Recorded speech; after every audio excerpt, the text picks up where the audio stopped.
Well, happy Tuesday, everybody. Ben and Woods, 97.3 The Fan. Back together after a day off yesterday.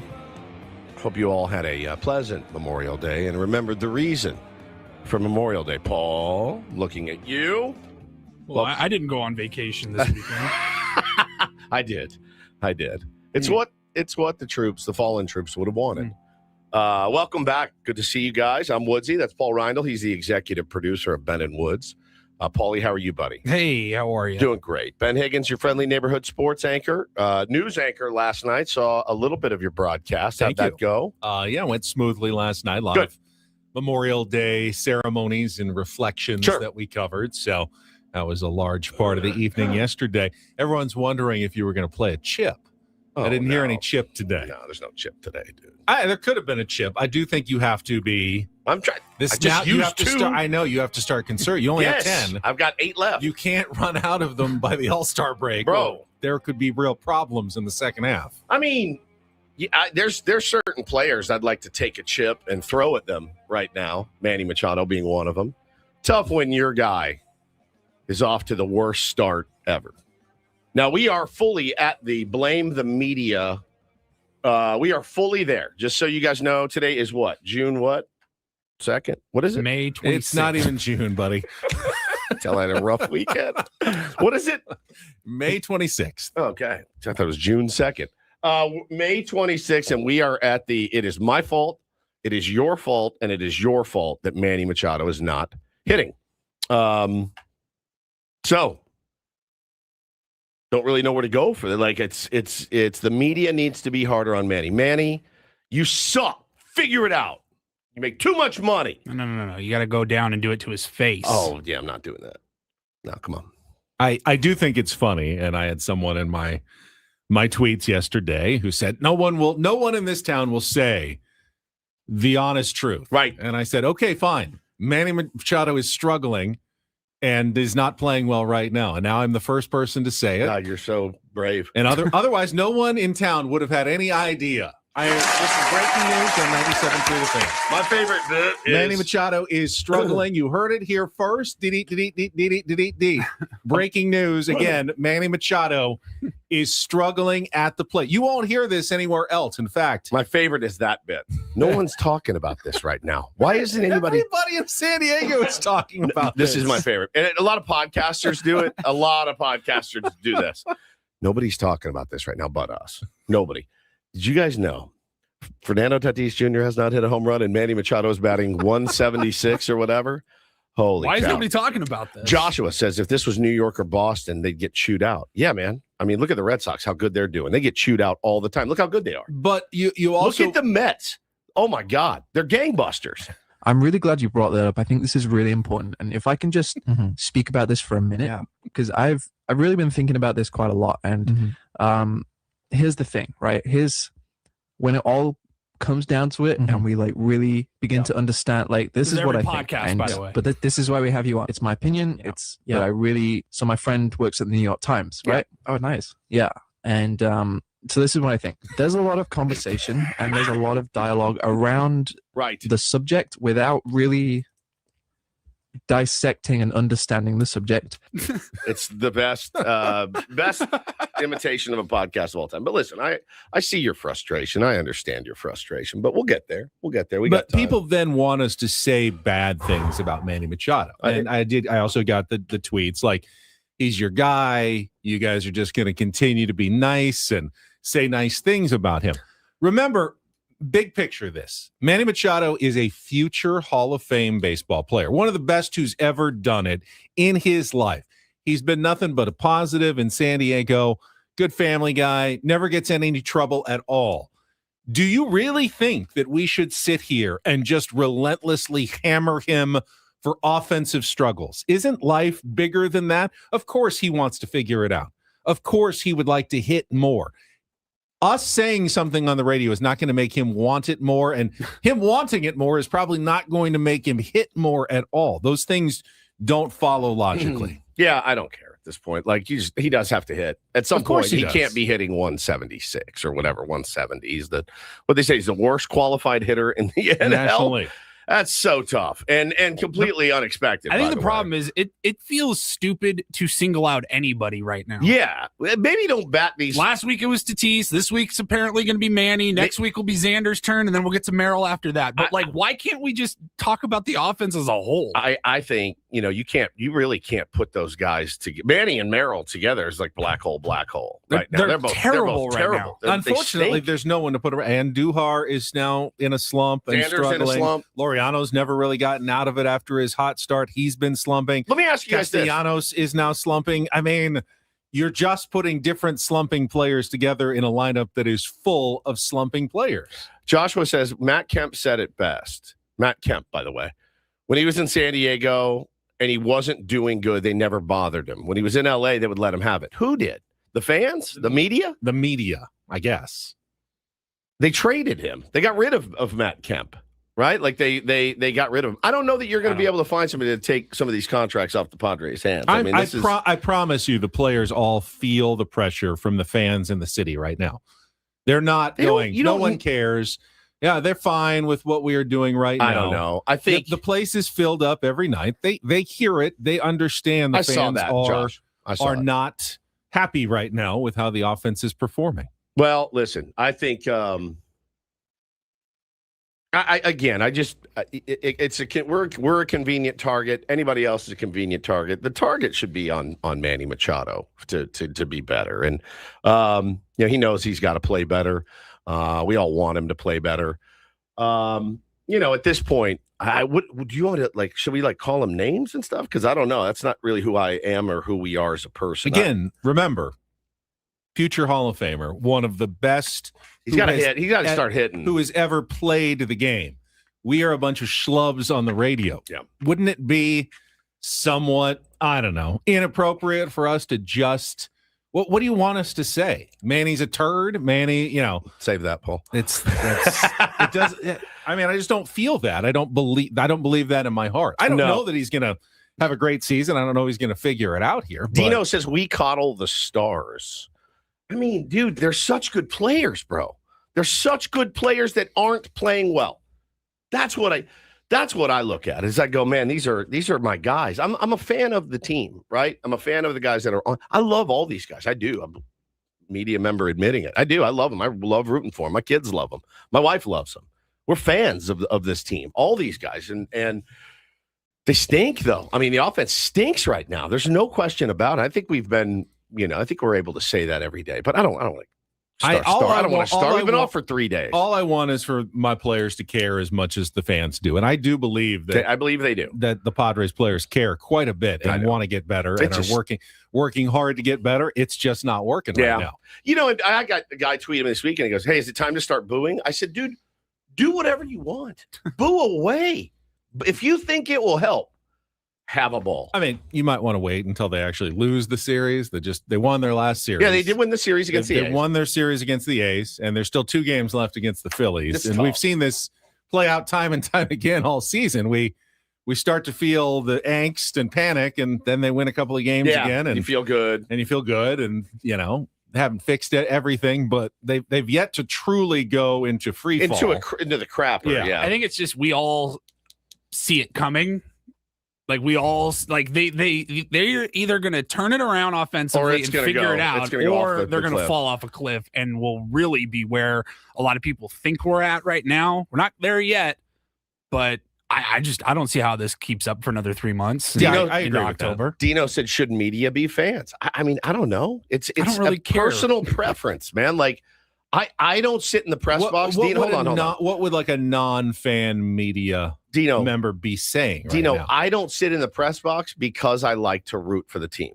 In the press box, you're not allowed to cheer and clap. I don't consider myself media. I'm just a dude on the radio that talks about this team. We're not journalists. I'm not a journalist. We're entertainers. Correct. That's it. That's what it boils down to. So I hope that makes sense.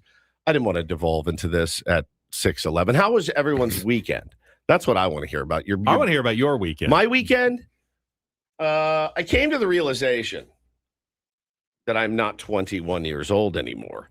Even though I sure ripped like it on, Sunday night. I went out to Pappy and Harriet's to go see one of my favorite bands, the Afghan Wigs. And this was a weird one. right? So I walk into Pappy and Harriet's for lunch. I got there early and found a table, and I looked at the little thing in the front. It said Afghan Wigs tonight. Great. That's why I'm here. Perfect. It said, if it didn't, I would be worried. It said doors open at 5. Show starts at 6:30. And I went, huh.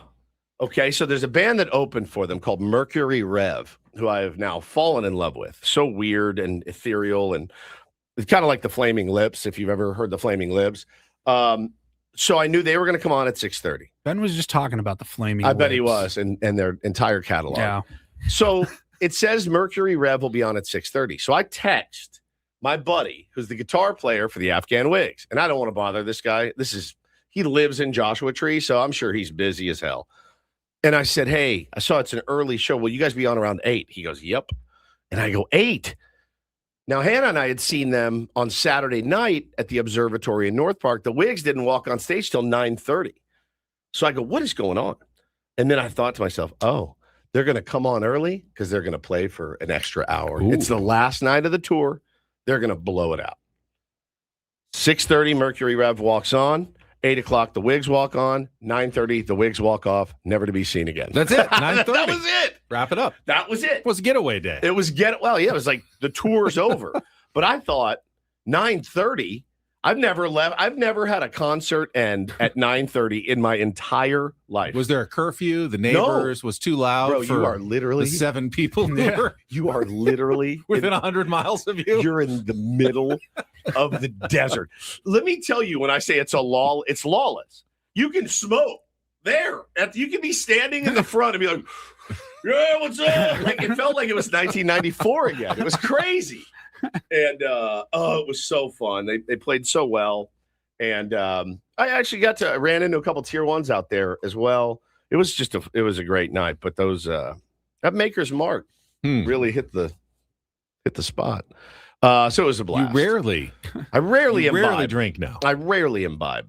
But you know my problem. My problem isn't that I don't like alcohol. My problem is once you get a little taste, it's much easier to get that second one. And that third one comes. Then that 12th one hits, and you're like, all right, good time to stumble back to my motel room. How was Monday morning? Rough. Yeah. Rough. And then I got in the car. And started the drive home. And I get through the back streets of, Pioneer Town, no problem. And then I hit the 10. And the 10 is bumper to bumper. And I'm sitting there shaking. And I'm just like, oh, my God. The time on my Waze goes from 2 hours and 12 minutes to 2:45. And then you're looking at about 3:15. I got home, took about 3 hours. It was really, really rough. But it was so fun to see my friend that plays for them and then to see the people really enjoying it. And so it was fun, man. A funny story, though. We were talking about dad jokes before the show. And you said you have a good one. I saw one this weekend that just tickled me pink. All right. So is it the same banger that you used on the news the other night? Oh, did he use one? No. That was an original that I came up with last night. Yeah. So I go to Pappy's and I'm going to have lunch when I get in. And I've never eaten there and I've always wanted to. And the food was really good. But I sit down at this table and it's just me. And then these 2 dudes walk in. And they're older guys, probably in their mid-60s. And they've got a young hostess there showing them their table. And, she's probably 21, 22, attractive. And, boy, you see the 65-year-old look her up and down. He goes, hey, how much does it cost for a pirate to get his ears pierced? And she does not hear the pirate part. And she goes, oh, about, I would say, I think like if you do both, it's like $40. She thinks it's a serious question. Oh, yeah. His buddy he goes, all right, come on, wrap it up, dude. Wrap it up. Like he's telling his buddy, hey, she doesn't care. She's not going to get it. And she goes, I don't understand. And he goes, no, how much does it take for a pirate to get? And so I'm now crawling out of my skin because it hasn't landed. Now you're having to explain it. Your buddy is C-blocking you now because he's like, come on, go, wrap it up. I'm dying for this punchline. Nothing's funnier than having to explain a joke, by the way. You know what he says? He goes, a buccaneer.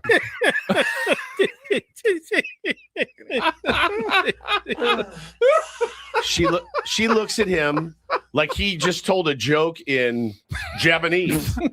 She has no earthly idea what that means. A buccaneer. And then he goes, "You get it?" Because of pie. And I bury. You get it, Paulie? I bury my hands in the menu at that point. I'm like, oh God. I almost said, wrap it up, dude. Wrap it up. A buccaneer. You got to love the commitment. And then he goes, "You get it?" Because a pirate, they also call pirates buccaneers. Right. And she goes, buccaneer. So a buck per ear. You get it now? $1. She's like, enjoy your meal, guys, and then leave. See, that's exactly what I love about a good dad joke. Just a quick word pun, and it's over. It makes me smile almost every single time. The one I saw this week. It almost put me in the grave. Watching it unfold next to me was awful. Now I'm dying to hear Ben's. I saw this one on Instagram. I'm sure it's an old one, but I had never seen it before. So, what did Spartacus say when the lion ate his wife? Nothing. He was gladiator.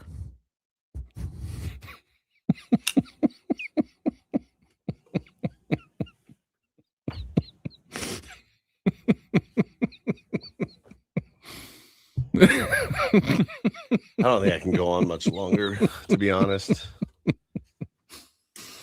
Do you get it?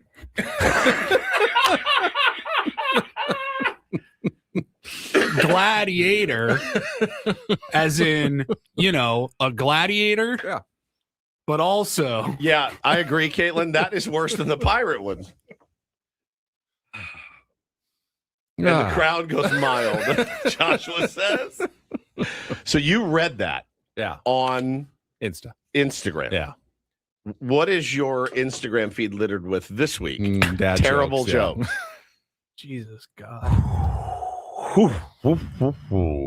That is, it was tough. Paulie, do you want to play my original from last night? Oh, yeah, another one. Since I sent it. My Instagram feed is now loaded with what I like to call porn. Yeah. Yeah, we know that. My Instagram feed was peppered this weekend with young women. Yes, Ben's dad joke. Populated with dad jokes. You were on fire this weekend. This was last night, though. Nothing makes me happier than your banter, the news banter. The best. And this was. I only get a couple chances to do it usually when Megan comes by for the weather. So you were anchoring last night. I don't have anyone to talk to. It's just me on the desk. You were anchoring solo? I was anchoring solo. Megan Perry is here. I can give you my weather guarantee. By this time next week, the May gray will be gone. There you because go. It'll be June gloom. It'll be June gloom. Exactly. But I will say it does look like as we head into June, we should at least be seeing more sunshine for at least a couple of days. But yeah, that June gloom is coming. All right, so the Padres are in town taking on the Phillies. Tomorrow night, they're taking on at 6:40, first pitch. Temperatures are going to be in the mid-60s. And there is a possibility it could be a bit misty out there. We do see the best chance for maybe a little bit of rain, drizzle, anything like that in the overnight and morning hours, but it's not out of the question that some of that mist or sprinkle activity could continue into the afternoon. A swing and some mist at the Padres game tomorrow. Thank you, Megan. Oh my God! A swing and some mist. Kind of works both ways because the offense is struggling, and it could be misty at the game tonight. So.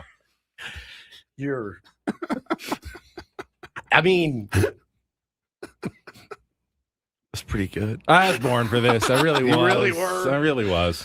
God, you're incredible. I don't even know really what to say. So we went to a break, and she goes, "How long were you trying to think of that?" And I go, "Oh, just came to me. That just pops in my head." You are incredible. You're incredible. A swing and some mist. It'd be funny. It'd be really funny if our offense wasn't so bad, and there wasn't some truth to that terrible joke. There's an unfortunate amount of truth to it right now. All right, there's going to be more than some swing and miss. Oh yes, we will. Let's put some guys on blast next. Right? Isn't that what we're supposed to do? That's what we're supposed to do. Attack them personally and insult their families. Correct, for sure. It stinks.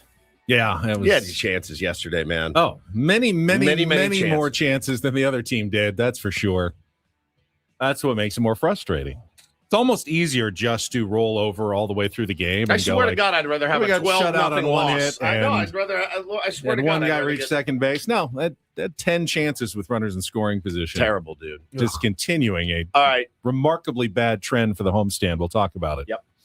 That is coming up. We will set the menu for the Tuesday edition. We got some extra guests to pack in today since of the long weekend. We will tell you all about it when we come back. Getting started here with Ben and Woods. New week. Maybe it'll be a good week for your San Diego Padres. I know everyone is very skeptical about that, but we can always be hopeful on San Diego's #1 sports station, 97.3 The Fan. First, though, we spent a lot of time talking about preparation in sports, game plans, adjustments, knowing what could go wrong. But a lot of people head into retirement without anything close to that kind of plan. Between inflation, rising healthcare costs, market volatility, and just the cost of living here in San Diego, it's no surprise retirement is stressful. That's why Trajan Wealth exists. TRAJANwealth.com.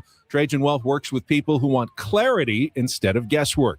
Their fiduciary advisors help build personalized retirement and investment strategies based on your goals, your comfort level, because one size never fits all. Local with offices at Liberty Station, Carlsbad, and Del Mar, so they understand what it really costs to live and retire here.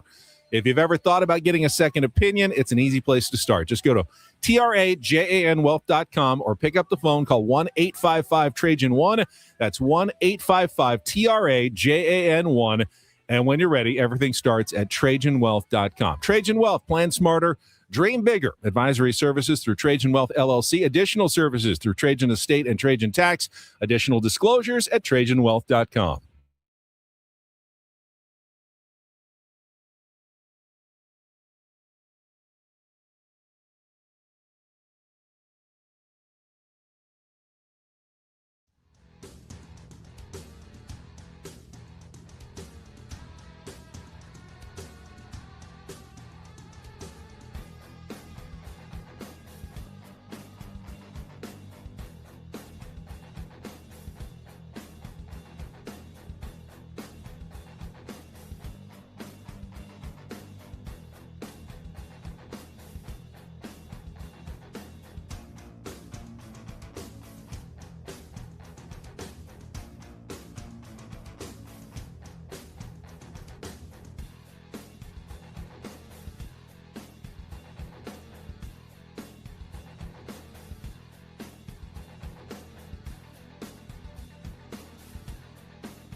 He just here. I'll show you a little. Just a little. Please don't. Just a little bit. What hurts on you? Nothing at all. A little bit. Not that now. So let's say whatever you're about to touch is the only thing. Let's say It's gonna hurt. Right? All right, yeah. Okay. Pretend your knee hurts. Pretend your knee. It's going to in a second. Right here. Oh, that is not pleasant.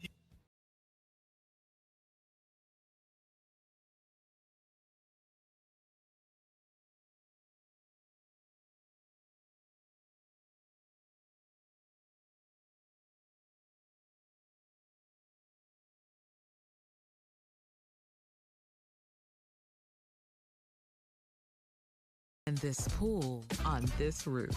This is all for you. The all-new Hamul Casino Resort, now open.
Ben Woods brought to you by David P. Shapiro, criminal defense attorneys helping good people regain control of their future when charged with a crime since 2010.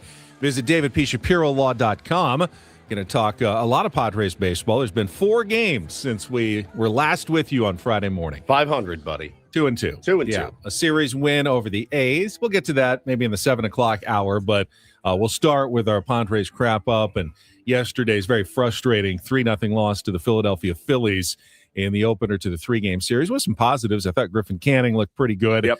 We will talk about that coming up in our 7 o'clock hour. After Don't Do This, we'll have our MLB Reacharound. Had a no-hitter, first one since 2024 in Major League Baseball last night. Came at the expense of our friend Skip Schumacher. No.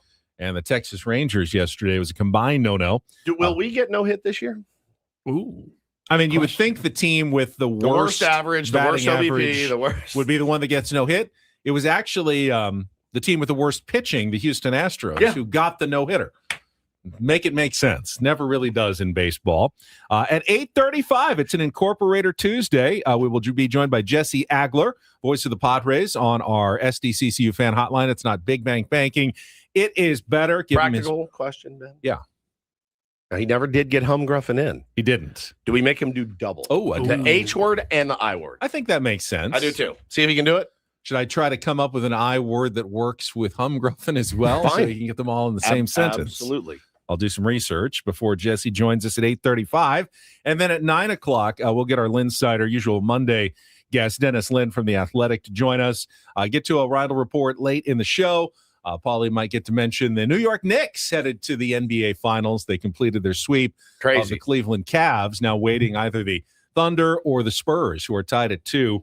Game 5 of that series coming up in Oklahoma City. So have some other headlines in sports in our 9 o'clock hour. But a lot to get to, obviously, in the game yesterday, including, the offense has been struggling all year. But this new part with runners in scoring position, that's kind of different. And to me, Woods, the last 2 days in particular are what you kind of feared it would look like if the Padres were going to start going the wrong direction. Yeah, that's a good point, because to this point, Ben, I can remember vividly, at least a couple of weeks ago, Eno Saris on this show saying, hey, look, Toddy is terrible right now, but his clutch numbers are like 3-7. The team's clutch hitting was spectacular, and we saw it. We saw it translate into wins. When you drop 2 and you don't hit at all, and you leave a ton of runners on, yeah, man, your numbers are not going to look very good. And I think yesterday's game, I think it starts and stops with Manny. I really do. I think Manny is the guy, and he put it on himself after the game. He 100% did. He said, yeah, pretty much if our star player, he called himself the star player, he said if our star player gets hits, we win that game yesterday. There was really nothing different about the last 2 games compared to the first 49 games of the season. Padres had every chance to win those 2 games, just like they did most of the games that they won.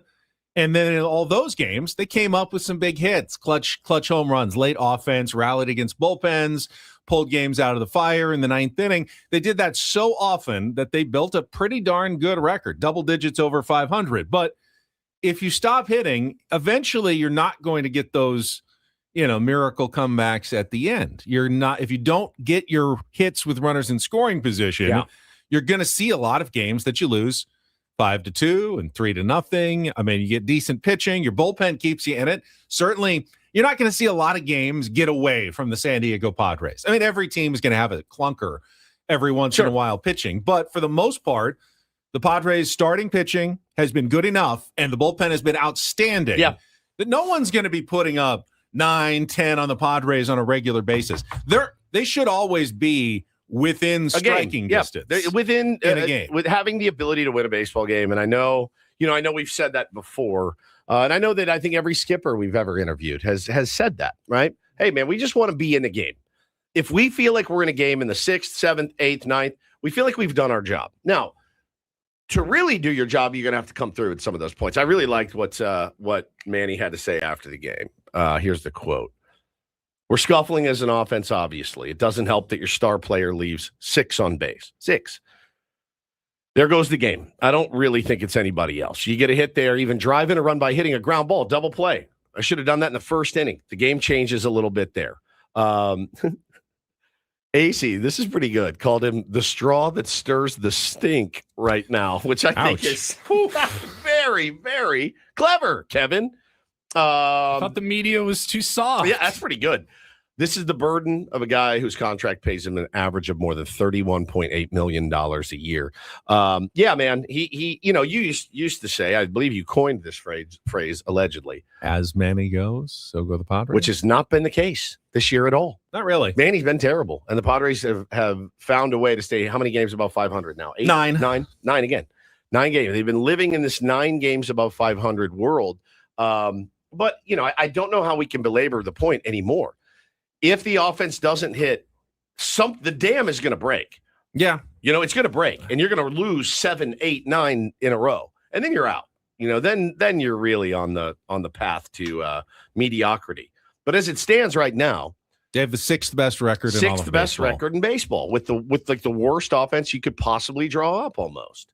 And I guess I'm encouraged by that partly, but it sure would be nice for everyone's mental health and well-being for the offense to you don't have to be the world's greatest offense. You need to be average. You need to be average. That's all we're asking you to do. Be an average offense. Can you imagine what an average offense would be looking like right now? Padres would be close to unbeatable. I'm telling you, because some of the other aspects of their game look fantastic. If they hit 200 with runners in scoring position over the last few days, they're probably on a 7-game winning streak. I mean, they're hitting 060, I think, with runners in scoring position on this homestand. Yeah. They're 0 for their last 22. 0 for their last 22 with runners in scoring position. And we've seen these streaks before from this team. We have. They had one of these last year. Remember where it was 0 for, in the 20s, I think, with RISP. You're not going to win a lot of ball games that way. You're just not. You can only get lucky so many times. You can only have a pitcher throw one up the line and you score a run, or a guy get a bad read on the ball and score a run. I mean, you're going to have to start hitting the ball. It's tough. We'll go specifically through the game here with our Padres Wrap-Up highlights. Get to those right after a check of traffic. Broadcasting live from the Bell House Studios, we know how. Ben and Woods on San Diego's #1 sports station, 97.3 The Fan. From the 855 Get Ross Traffic Center. Injured? Demand justice. Demand Jurowitz. 855GetRoss.com. El Cajon to La Mesa into and through San Diego. Your ride westbound on the 8 is moving well all the way to Ocean Beach. I'm Joey Vlasny, Odyssey San Diego traffic. It's a shame if they lose. You got a problem. How did things play out in yesterday's game? Supremely stupid. It's time for the Padres Wrap-Up with Ben and Woods. Brought to you by Hamul Casino Resort. Hey, player, here's something to cheer you up. The rooftop pool's open, day passes are available, and the spa is calling your name. Hamul Casino Resort, the player's place. We'll give it 16 minutes of salt, and then we'll, get back on the pump and figure it out. This game has got to come to an end. It is on 3-2 again. Schwarber in the air to right field on a line. Castellanos turns to watch, and it's going to go. A line drive home run just over the right field fence. His major league leading 21st home run of the season, and 2 batters into the game. The Phillies take a 1-0 lead. 3-2 to Castellanos. Painted pony time. There they go. The pitch is swung on. A broken bat roller to short. Turner's got it. The throw to first is in time. Padres loaded the bases with nobody out. They do not score. First pitch on the way. Manny swings, grounds it to shortstop. Turner has it, goes to second one. Stop to first in time, double play, and the inning is over. Padres again unable to cash in a prime scoring opportunity. First pitch to Trey Turner is swung on and popped up on the infield. Canning pointing to Duran, and a little bit up the line in fair territory. The catcher will make the catch. And Trey Turner ends a very quick 1-2-3-6 for Griffin Canning. Runner on third, 2 outs. The 2-0 pitch is in the air up the right field line, headed towards the Petco porch. This one gonna go! Brandon Marsh just tucks that one over the wall.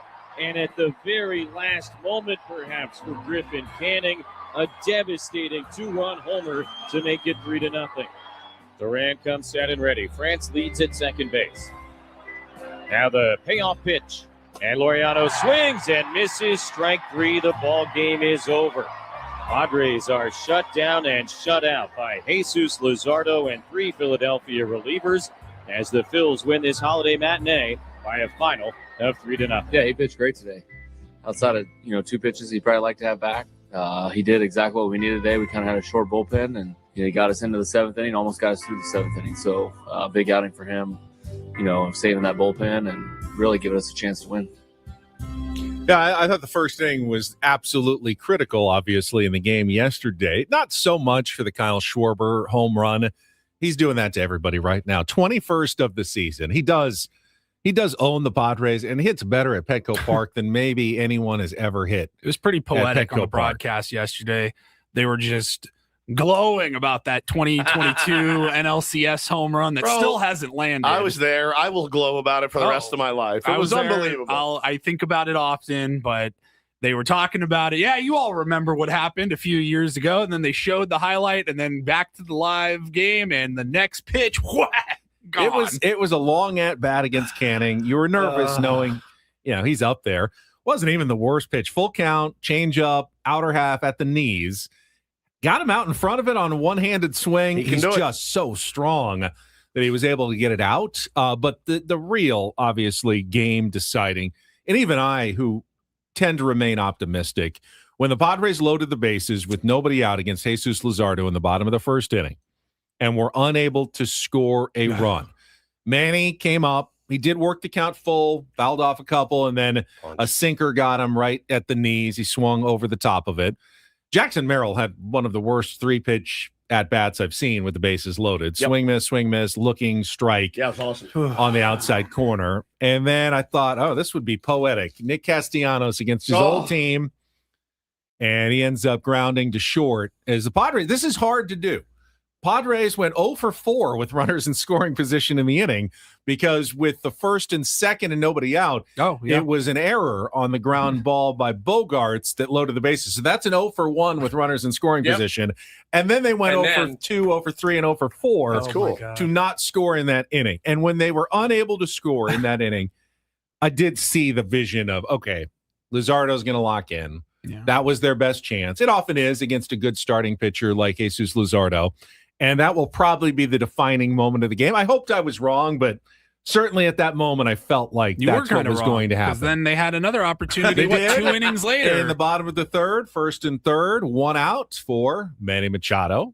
And at that point, I'm thinking, here comes the double play. Yeah, it did. It did. That's how discouraged we are with Manny at the plate right now. And that was, they had a couple other base runners, but Luzardo ended up going through 6 and giving up the 4 hits and 2 walks, 6 strikeouts against the Padres. I thought for a second I might have been crazy and I was the only one that fell for it. Did we all think that fly ball to left off of Castellanos' bat thought it was gone? A run too. Then Don said it. Then Mud thought it as well. And I guess the Marine layer just knocked that ball down because off the bat I go, oh, that's the second. It wasn't deck. even a warning track. He must not have gotten it as well as we thought he did. I don't blame the Marine layer for those. I tend to think, warning track flies like at the wall. Okay, Marine layer got that one. That was 10 steps Harper got onto the screwed grass. on the Marine layer. Yeah. Schwarber doesn't, though. No. Somehow Schwarber is immune to the Marine layer at Petco Park. His balls cut through it quite nicely. Pitching-wise, you could say that Craig Stammen left in Griffin Canning a little too long. Rarely do we see Padres pitchers get into the 7th. His pitch count was decent. Gave up the first 2 runners, and I thought, should you take him out? I think Alec Boehm was up, and I thought, this is dicey. You're leaving him in a little bit too long. And he gets the double play grounder, and there was 2 outs and a runner at third. At that point, it was like, okay, let's see if he can finish out the 7th inning, and he gives up the home run to Brandon Marsh.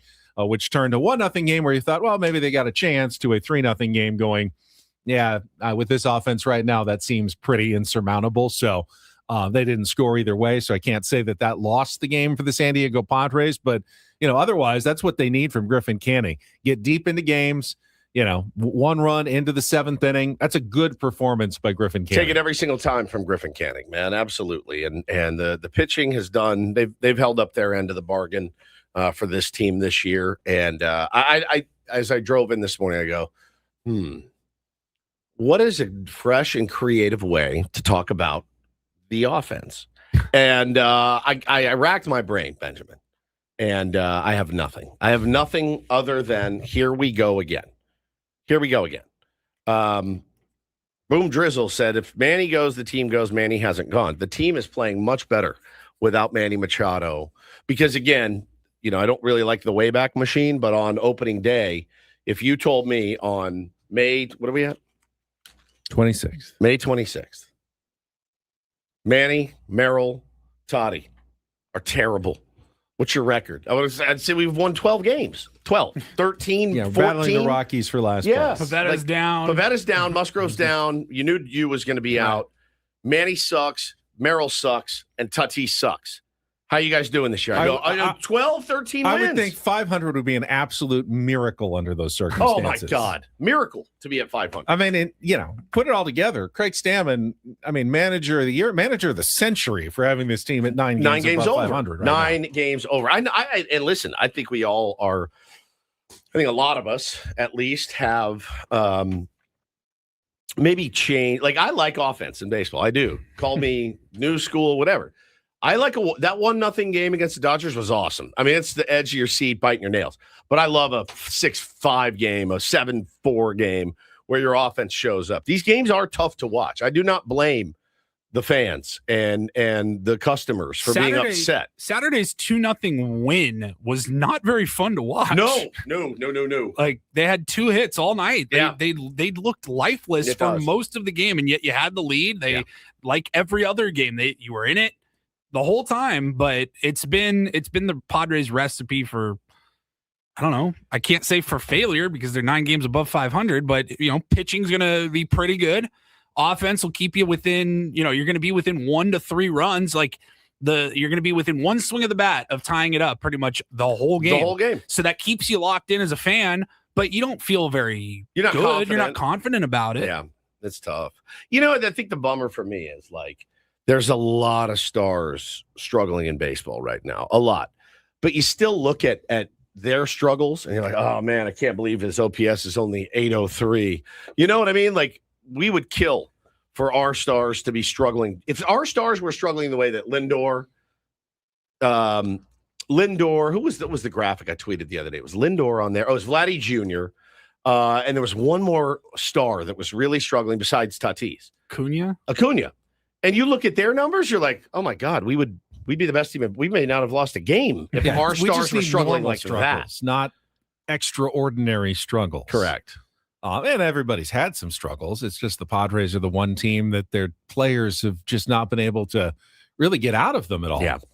Trey Turner's been struggling this season as well. You feel like he's going to break out of it against the Padres because he usually does. One other note from yesterday's game, got to give props to Yuki Matsui, who's now up to 12 scoreless innings this year. Got a 1 whip, 13 strikeouts, did not give up a run in 2 innings. Protects the bullpen at the end, keeps you in the game. You have won some games like that. You didn't yesterday, but, those are the kind of performances that will help the Padres steal some wins if they continue to get good performances from guys like Marinaccio and Matsui on the back end of their bullpen, which they really have this season. But, Memorial Day tends to be a big milepost for the season. For baseball teams, a lot of times they'll say, don't even look at the standings until Memorial Day. Yep. But once you get there, it does tell something. And I believe Kevin Acee had the stat yesterday, 90% of teams that were in playoff position on Memorial Day go on to make the playoffs in the last 4 years since they expanded to the current level of the postseason. Not every team, but it's pretty solid correlation. Padres aren't just in. They're the number 1 wild card team right now. So they're in good shape when it comes to where they are at Memorial Day, and you can expect pretty good things. Now, ESPN put out their piece, and they actually sounded the alarm a little bit as they did their Memorial Day piece, and they said which teams, if there are a team or 2 that falls out of playoff position now the rest of the season, the 2 they picked in the National League were the Cardinals and the Padres. Targeting those teams for regression based specifically on the Padres offense and what they've been unable to do that they feel like, looks fairly unsustainable. Well, the last couple of days, that's what unsustainable looks like. That's why, we have been concerned about the Padres offense and how they've been winning games, because you keep struggling like that, you're going to have more games like the last 2 days and fewer like Nick Castellanos hits a 2-run home run with 2 outs in the 9th inning, or Gavin Sheets hits a walk-off home run to save you from what was really just those 2 games a couple of weeks ago, but they ended up winning them late. Now, that's what happens when you don't have the late heroics these last 2 days. Yeah, this is a nugget from his newsletter as well. It says Padres have come back to win after being 3 runs down 6 times, more than any other team this season. But yesterday was their 19th loss in a game they trailed by 3 runs at any point. So, yeah, there's definitely been 6 of those moments where they've come back and won those games. I mean, listen, guys, at the end of the day, I know those are weird and you shouldn't expect them, but that's still 6 wins, right? That's like you banked 6 wins by quote unquote getting lucky or whatever you want to say, turning an L into a W. So you take them, they count. They're not going to take them away from you, but you cannot rely on that as your entire offense. 6 more losses, 6 fewer wins. They'd be 3 games under 500 right now rather than 9 games over 500. Yeah. So, those are absolutely huge. And the reason why they're falling behind by 3 so often, I think they're the worst hitting team against starting pitching in baseball as well. So they're getting off to slow starts. Even if their starting pitching is okay, 3 runs in 6 innings is a quality start. Well, you're behind 3-0 in a lot of those games because your offense is doing so little, especially early in the game. Yeah, it's tough. It's and we talked a lot last week and the week before and the week before and the week before about Steven Souza Jr. And, at this point, Ben, I put it on the players. They're the ones swinging the bat. They're the ones making horrible decisions at the plate a lot of the times. And, I think if you fired him today, does this offense improve? No, I don't think so either. I really don't. Is he safe? I don't know. I mean, are you the most convenient scapegoat in San Diego right now? Yeah. At some point, if you're not responding, he may have the right message, but if the players aren't hearing it, then they need someone else to deliver the message. I'm not calling for Steven Souza to be fired, but I am realistic in knowing that a lot of Major League Baseball teams, when faced with a mystifying lack of offense, the only thing they really have in their toolbox is to bring a different voice in. Oh, of course. I don't expect anything until at least another month or so.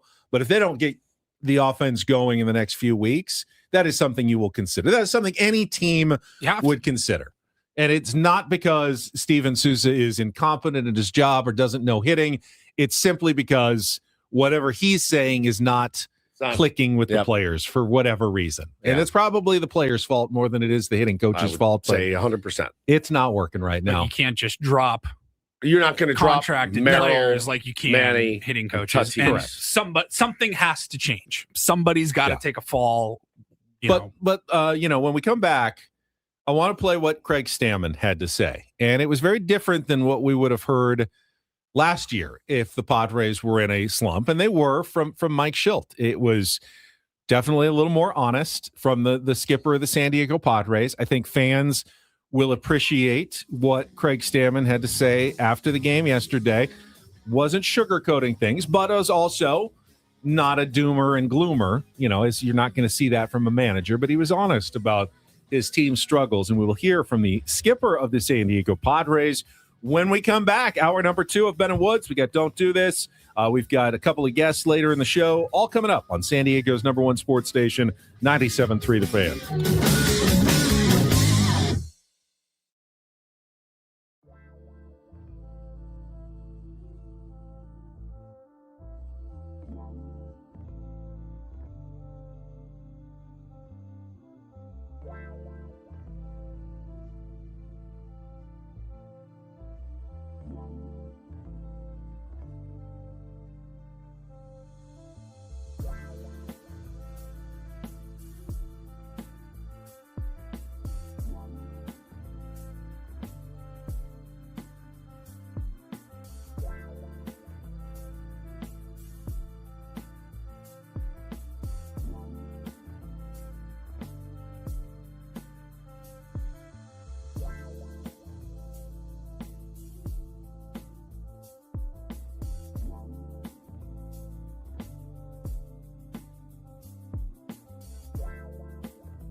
Hey, got some positive injury updates for the San Diego Padres. Get into those. And again, they did win a couple of games since we've been gone. Welcome back, hour number 2. Ben Woods here on 97.3 The Fan. As Paulie said, though, the wins, especially Saturdays, wasn't all that encouraging either, other than they got it done. Lucas Giolito did a nice job dodging trouble. I mean, I saw some people say, well, that was a vintage 2025 Strandy Vasquez performance. Got a lot of runners on, got the double play help a few times at first base from Ty France, who was playing some good defense over there. Got through 5 scoreless innings despite walking 5 and giving up 4 hits. That's usually not a recipe for success, but the Padres used patience rather than offense to get JT Ginn out of the game. He walked 6 in 2 1/3, forced home a run on a hit by pitch of Fernando Tatis Jr. France added an RBI ground out after Ginn left the game, and that was it for the scoring. Perfect bullpen work, Estrada, Morejon, Adam Miller, 1 inning each. Beautiful. Just the the pathway to victory that the Padres crafted in the offseason worked perfectly that day, and they got that 2-0 win over the A's to clinch the series. It was one of those games we never complain about losing, and I wasn't, or complain about winning. Yeah. We never complain about wins, and I wasn't complaining, but I didn't feel great after the game. You know what I mean? No, I mean, I love a win. So I felt good when I felt it's always good to see your bullpen come in and do their job and just shut them down. That's solid. You're not going to win every game 7-0. So it was not a comfortable watch. Going certainly. 9 innings with 2 hits is not fun. No, and also all the traffic, right? The traffic on base from Giolito, but hey man, results-based business. The results are there. You got the win, you move on. And again, like Craig said, you just go on to tomorrow and hope it turns around. It was emblematic of the season to this point. Of I don't know how, but they got the win. I didn't look particularly great. Don't feel super confident, but they won again. Yeah, Friday was a win as well. Also a different formula. Padres used power to get that win. They only had 3 hits in the first 7 innings, but they all left the yard. The most important one was answering the 2 runs that Walker Buehler gave up in the top of the first inning by getting a Manny Machado home run in the bottom of the first. It's still in there. I mean, he can still eat a just laser beam home run to left field. Just classic vintage Manny. So it's still in there. Nick Castellanos hit 1 against the A's, and Ramon Laureano hit 1. That was all a sign for encouragement, and then they pulled away with some offense in the 8th inning to give Adrian Morejon the win in relief. Again, Walker Buehler wasn't great. Singled him to death there in the 8th. And it was only 7 hits that day. It was, 2 hits the next day. The Padres, again, couldn't hit on Sunday in the 5-2 loss. They fell behind on Michael King just didn't really have it, wasn't sharp, gave up the leadoff home run, and never really got it going. It was probably one of his worst performances of the season, just 3 2/3 innings. But Padres could not get a hit with runners in scoring position. Ty France had the solo home run, but they just never really came back and threatened. So that's, several straight days of offensive struggles in a row. So much so that the manager, can't hide it. He knows what's going on. And I thought he was refreshing and frank about his team's struggles when asked about it by Dennis Lin after the game yesterday. What is your overall assessment of the offense? My overall assessment of the offense? Well, we're not as good as we expected right now. We haven't been scoring as many runs as we've come accustomed to with this type of players in the lineup. They know it. We know it. The whole world knows it. We keep talking about it every day. We keep trying new things and new ideas, and we keep working our tails off. And that's one thing that these guys have done over the course of the season is they have worked their butt off, and they have worked on the little things. And that's how we've won so many games. They've found a way to be great at the little things that have helped us win games, win close games. Eventually we're going to break through, and we're going to have, these guys hitting on all cylinders. Right now is not when it's happening, but hopefully soon. I think that's fair. You can't gloss over the offensive struggles, but the Padres have won games because they haven't let it bleed over into the other elements of their game. They continue to play good defense. They continue to be sharp. They make good decisions for the most part. I know they had a couple of runners thrown out on base on Sunday. That's tough. But Craig Stammen was adamant in his defense of aggressive base running. He said, if we're not getting thrown out every once in a while, we're not doing what we should be doing out of the base paths. And I agreed with that.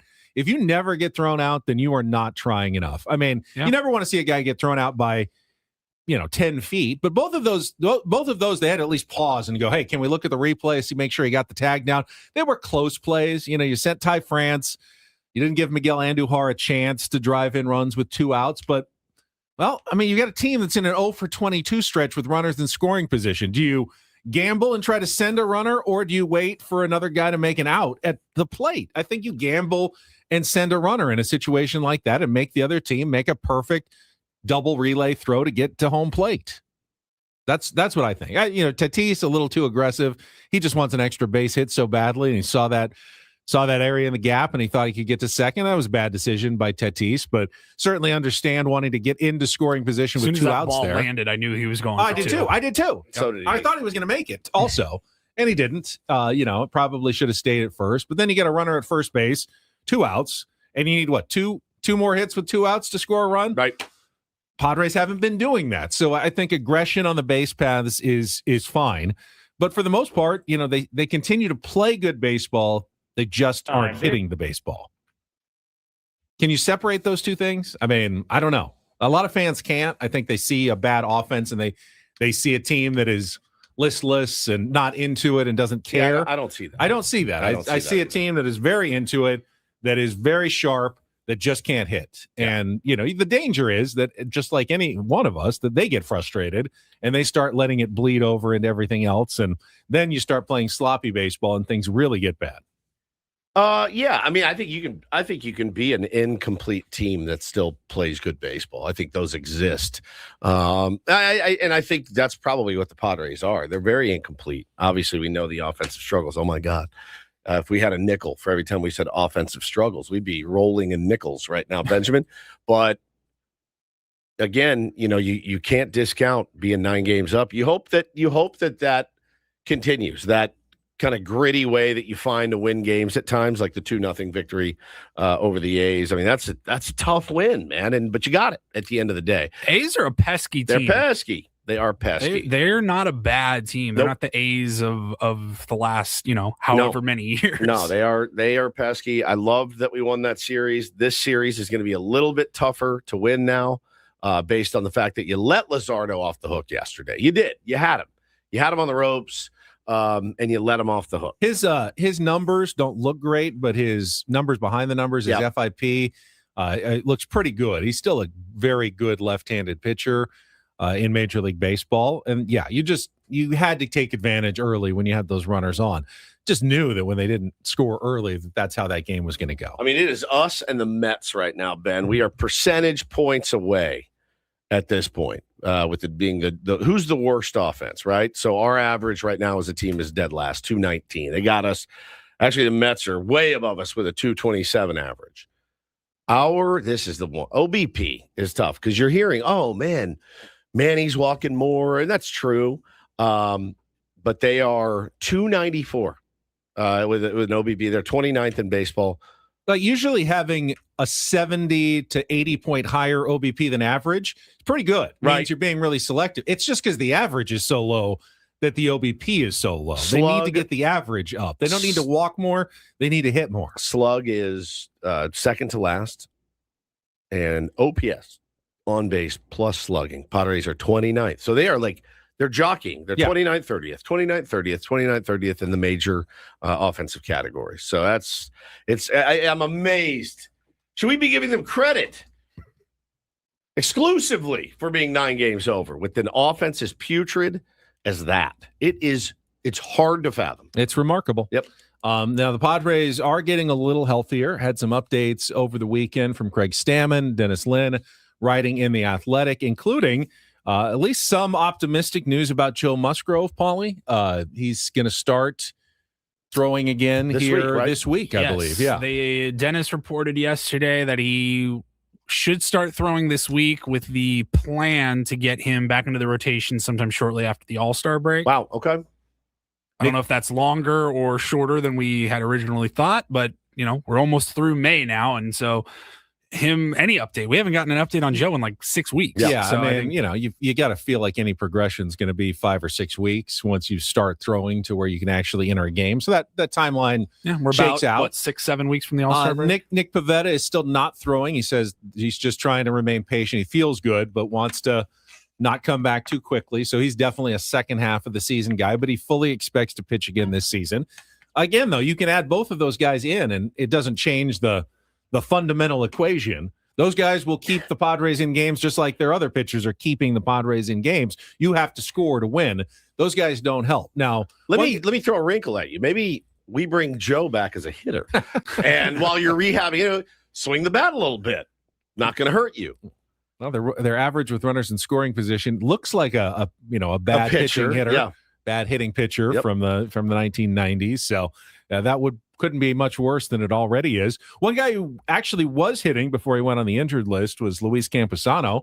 He is getting closer. He's catching bullpens. Good. He is taking batting practice. He has resumed baseball activities. And according to Craig Stammen yesterday, is getting closer to a potential return. I'm not going to say that Luis Campusano is the savior of the Padres offense, but hey, he was one guy who was hitting like 290 before he went down, and the Padres need average and guys who are getting hits, and he was one of the few guys who was actually getting some base hits.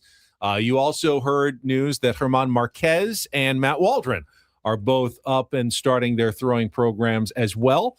Neither guy really seems to have a spot in the Padres rotation if they come back, but more healthy arms is probably a good thing. So in general, some positive injury updates from the San Diego Padres over the weekend. Yeah, it's good. I mean, Joe said too, he goes, I it's going to take a while to get built back up. He goes, I could come in as a reliever if you needed sooner, but I know these guys want me to start. And Jake Cronenworth was back at the ballpark so I'm throwing over it around the weekend, which was good. I don't think that means he's close to a return, but, healthy enough to get back out onto the field, toss some baseballs around, and start making some slow progressions after the concussion. Yeah. And again, Jake was struggling badly, but so is everybody else. Yeah, and, I think having Jake Cronenworth back gives the Padres more flexibility in the lineup, would give them more options, and, hopefully he can come back and be just, normal Jake Cronenworth and not join everybody else in just a massive offensive struggle. Sure. It's incredible how many guys are struggling.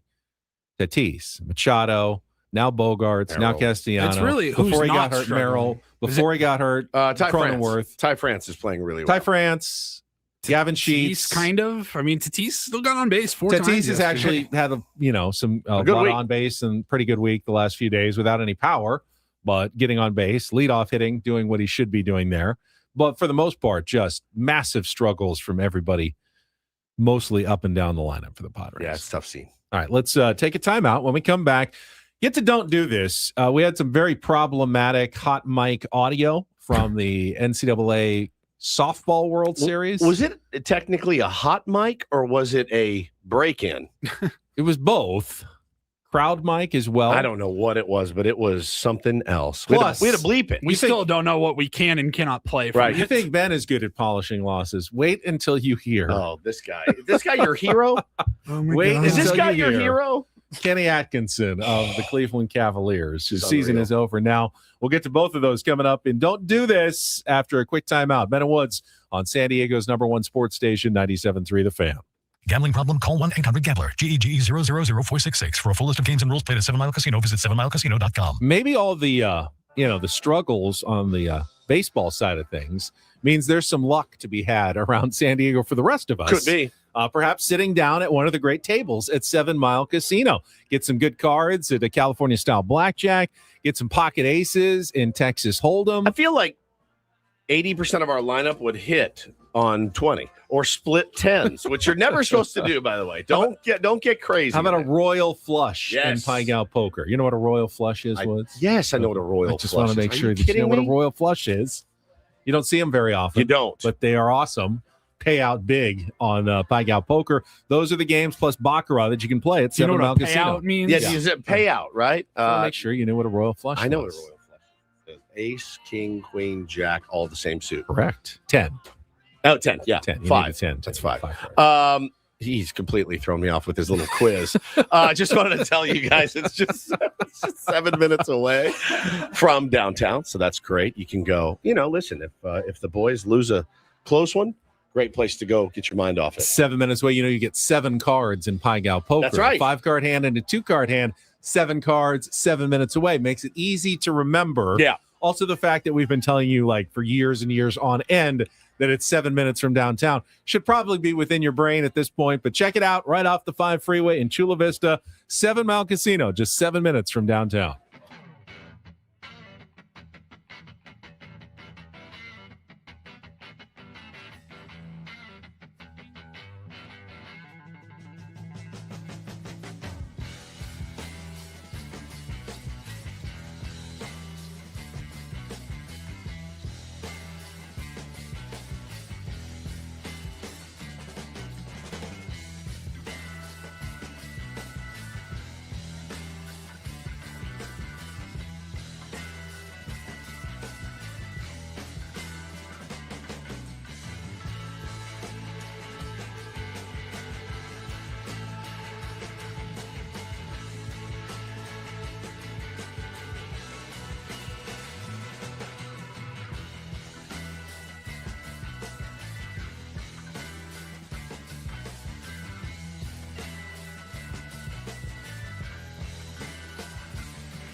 Hey player, this is all yours.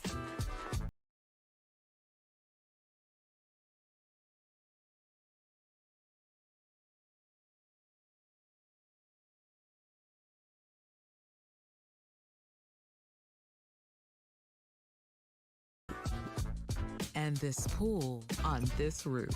This is all for you. The all-new Hamul Casino Resort, now open.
Don't Do This brought to you by Dixie Line Lumber and Home Centers, helping San Diego homeowners and contractors fix it, build it, and enjoy it. You remembered. I did. It's been a couple of weeks. It has. All right, DDT gets started with the Women's College Softball World Series, which is, a pretty big-time event. They televise every single game. It's fairly major coverage now on ESPN. And during one of the games, let's see, who was playing in this game? I think it was Arizona State. Let me see if you've got the name of the teams that were involved. Doesn't really matter who the teams were. Basically, some Yahoo was sitting in the stands, and I think Texas and Arizona State. Yeah, Texas and Arizona State was sitting in the stands as the game's just going on. And I don't know, I've seen this a couple of times when you sit usually near the dugouts or near the front row, you can see a crowd mic. It's like pointed, a directional mic to pick up ambient sounds of the field, like the crack of the bat and, the ball hitting the glove. They need to have a couple of those mics pointed toward the field. But if you are a mischief maker, you can lean over and speak into it, and that will get picked up on the broadcast fairly clearly. And what the guy said is, it was inappropriate, especially during a women's softball game. So Paulie's bleeped out half of it just to kind of keep it from being too... It's inappropriate during a men's softball game, That's true. too. It's inappropriate during any game at all. But wonderful relationship, those two. And she said when you come to Austin, they tell you you're going to compete for national championships as an assistant, and then they're going to send you off. So we bleeped the second half of it. I don't know. I mean, did the broadcasters even hear it? I don't know if they heard it or they just ignored it. He's either the professional of all professionals, or he didn't hear it because there wasn't even a stutter. He just kept going. And she said when you come to Austin, they tell you you're going to compete for national championships as an assistant. So think if you were a coach and you had a sack that you carried all the balls in. That's what he said. That's what he was saying. Right. I mean, none of those words are like FCC violation words. Just putting them all together. Ball, it's you can say sack. You can say lick. They're all different words that you can say. Say that. Yeah, you could say it. It's the combination of all. Don and Mud would have died laughing in the chat. I don't know if they would or what would have happened. If we called it a bag? Like a bag of balls, a pouch, ball pouch. I want to hear it one more time because listen how sinister this guy's voice is. Wonderful relationship, those two. And she said when you come to Austin, they tell you what is that? Lick my. Why does he talk like that? Lick my. Had a rough night at Pappy and Harriet's, it sounded like the night before. God, even mine wasn't that rough. I got a text over the weekend from our pal and your pal, Darren Smith. And he sends Sunday, 3:55 p.m., sends me a clip of Cavaliers head coach Kenny Atkinson. And they have now dropped at this point. Now, they got swept. So at this point, Ben, they had dropped 3 in a row. Right. They were down 0-3. And this is him talking to the New York media, the very, very tough New York media. Listen to this. Oh, whenever you're ready. I'm pulling it That's up. fine. Whenever you're ready. Nope. Don't have it. I texted it to you. Oh, you texted it to me. That's why. I told you that when you got in. That's fine. We can wait. We can do it without the No. I mean, I know what he said. I want to hear it. No, I don't. You're not going to recreate. I got it. He's got it. Here we go. Please. I think we've won the I said 3 out of 3. We're 2 out of 3. Analytically, we've won 2 out of 3. Analytically, yeah. I think we've won the I said 3 out of 3. We're 2 out of 3. And the expected. I don't know if you guys follow that. I said it's an expected score. Pause. No, Kenny. We just look at the win-loss record. It's tough to hear with the balls bouncing and the screeching of the hardwood in the background, but he says analytically we've won 2 out of 3 games on the expected score. Correct, but they're in real life they were 0-3 at the time. Continue. They got swept yesterday. Yeah, I got swept. And we won 2 out of 3. And I know you're looking confused, but I'm not. There is really, if you believe in process and all that, like man, So, take that later. I know I don't throw that on them. I see it for myself. I'm like, man, we have this feeling. I have this feeling. Then I can go to our analytical table and be like, man, we are. Last night it was the expected score was like 1 point or 2. Us shooting way below expected, them shooting way over. I know no one wants to hear that. I think you guys like hearing it. I know, general public, no one wants to hear that. No, nobody wants to hear that. That's probably why I wouldn't say it in the media. That hey, honestly, we're down 3-0. In reality, we're 2-1. Okay, you guys don't know this yet, but we are 2-1. I will say that I am certainly guilty of turd polishing. Yeah, and going in to show the numbers why, hey, things are better than they may look. But I think that's only relevant when you're like early in a regular season. Yeah. In the playoffs. Hey, you know what? If they keep playing like this, things are going to be fine. We're just a little off shooting phase right now, but overall, I really like how things are going. Once you get to the playoffs, doesn't matter at all. Right. If you're down 3-0, doesn't matter. You didn't shoot. You didn't get the job done. You can't analytically polish anything away in the playoffs because your season's going to be over. It only matters, do we need to make major changes? No. We've got 70 games left. We're playing really well. The balls just aren't going in the hoop for us right now, but I like what I'm seeing. To me, that makes perfect sense. When you're down 3-0 in the Eastern Conference Finals, now it's a disaster, and it's time to panic, and you've got to figure something out to make it work because you're about to be eliminated, which they were last night. What's the Padres expected 1-loss record right now? It's just 500, basically. Is it? Yeah, they're definitely worse than they're a worse team than their record shows. Correct. And I don't think anyone would disagree with that. No. Which is great. I mean, you always want to outplay your expected record if you can, but they have to play better or they will start regressing back toward 500. So the funniest part of it was Darren sent it to me and I laughed and I said, woof.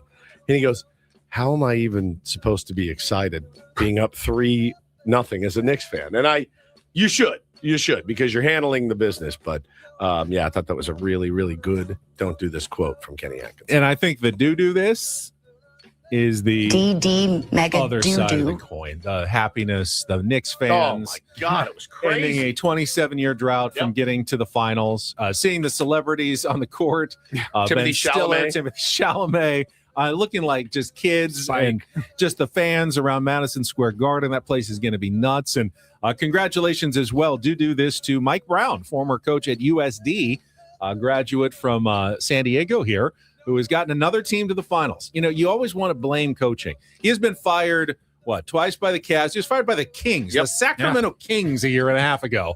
And now he's got the Knicks in the NBA Finals again. Kind of tells you that, a coach is a good coach and is going to have some bad teams and bad seasons. But in the long run, Mike Brown's a good coach who has gotten the job done more often than not. And he's once again heading back to the NBA Finals, this time with the New York Knicks. Pretty good story. And what's the other series at right now? 2-2. 2-2. Yeah, big one tonight in Oklahoma City. I was talking to my buddy. He's a big Knicks fan. He just said, now you just pray for Game 7 and a lot of overtime and have those two teams just beat the hell out of each other. Can you tell that story? What happened to him? I was going to do it in the Reindl Report. Okay, save it for the Reindl. It's a DDT, it's but he'll save unbelievable. it for the Reindl Report. I need to still get a couple of details. It's but just unbelievable. Yeah, the Knicks have won 11 in a row, which is incredible. I'd almost be afraid, boy, I wish we could just start playing the NBA Finals in a couple of days. The old rest versus rust, buddy. But you want to keep that momentum going right into the games. I don't think there's a game for another week or so for Game 1, so they're going to have to figure out a way to stay sharp while the other two teams, admittedly, beat up on each other. They're going to have home court advantage in the West, whoever wins the Spurs or the Thunder. They're probably the better team, but I don't know how you can totally bet against the Knicks right now and how hot they've been. And that is don't and do this for a Tuesday. That was Don't Do This with Ben and Woods on 97.3 The Fan. All right, when we come back, we got plenty more baseball to get to, including a no-hitter, the first one in baseball since 2024 in the major leagues. Is that right? Dylan Cease? It might have been, one of them. Was he the last no-hitter? And it probably wasn't even the best pitching performance in baseball yesterday, honestly. No doubt. We will get to all of that coming up next in our MLB Reacharound with Ben and Woods, broadcasting live from the Bill House Studios.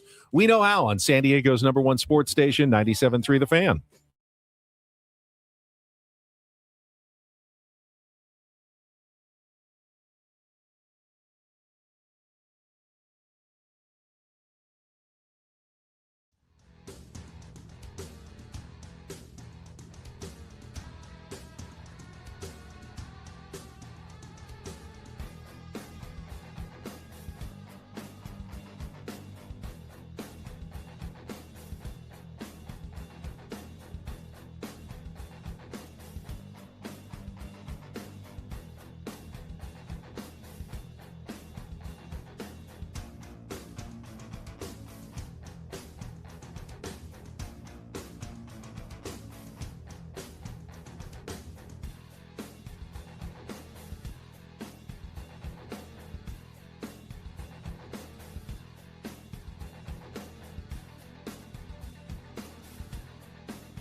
He just here. I'll show you a little. Just a little. Please don't. Just a little bit.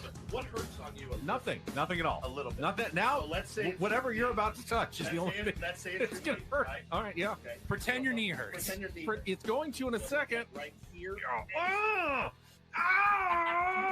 That is not pleasant.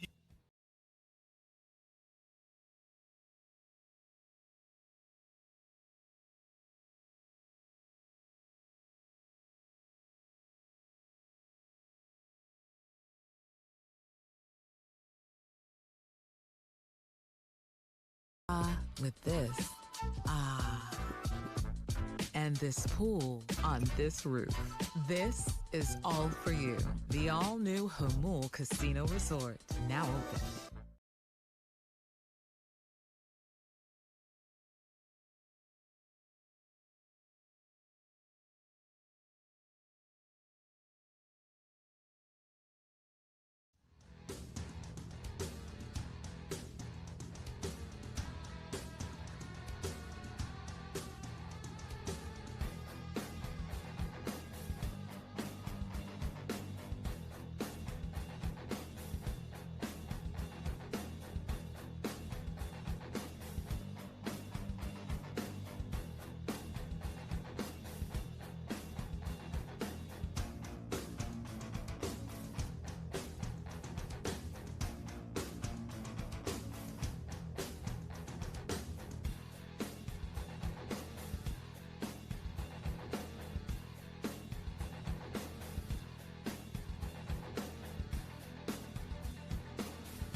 No hitter.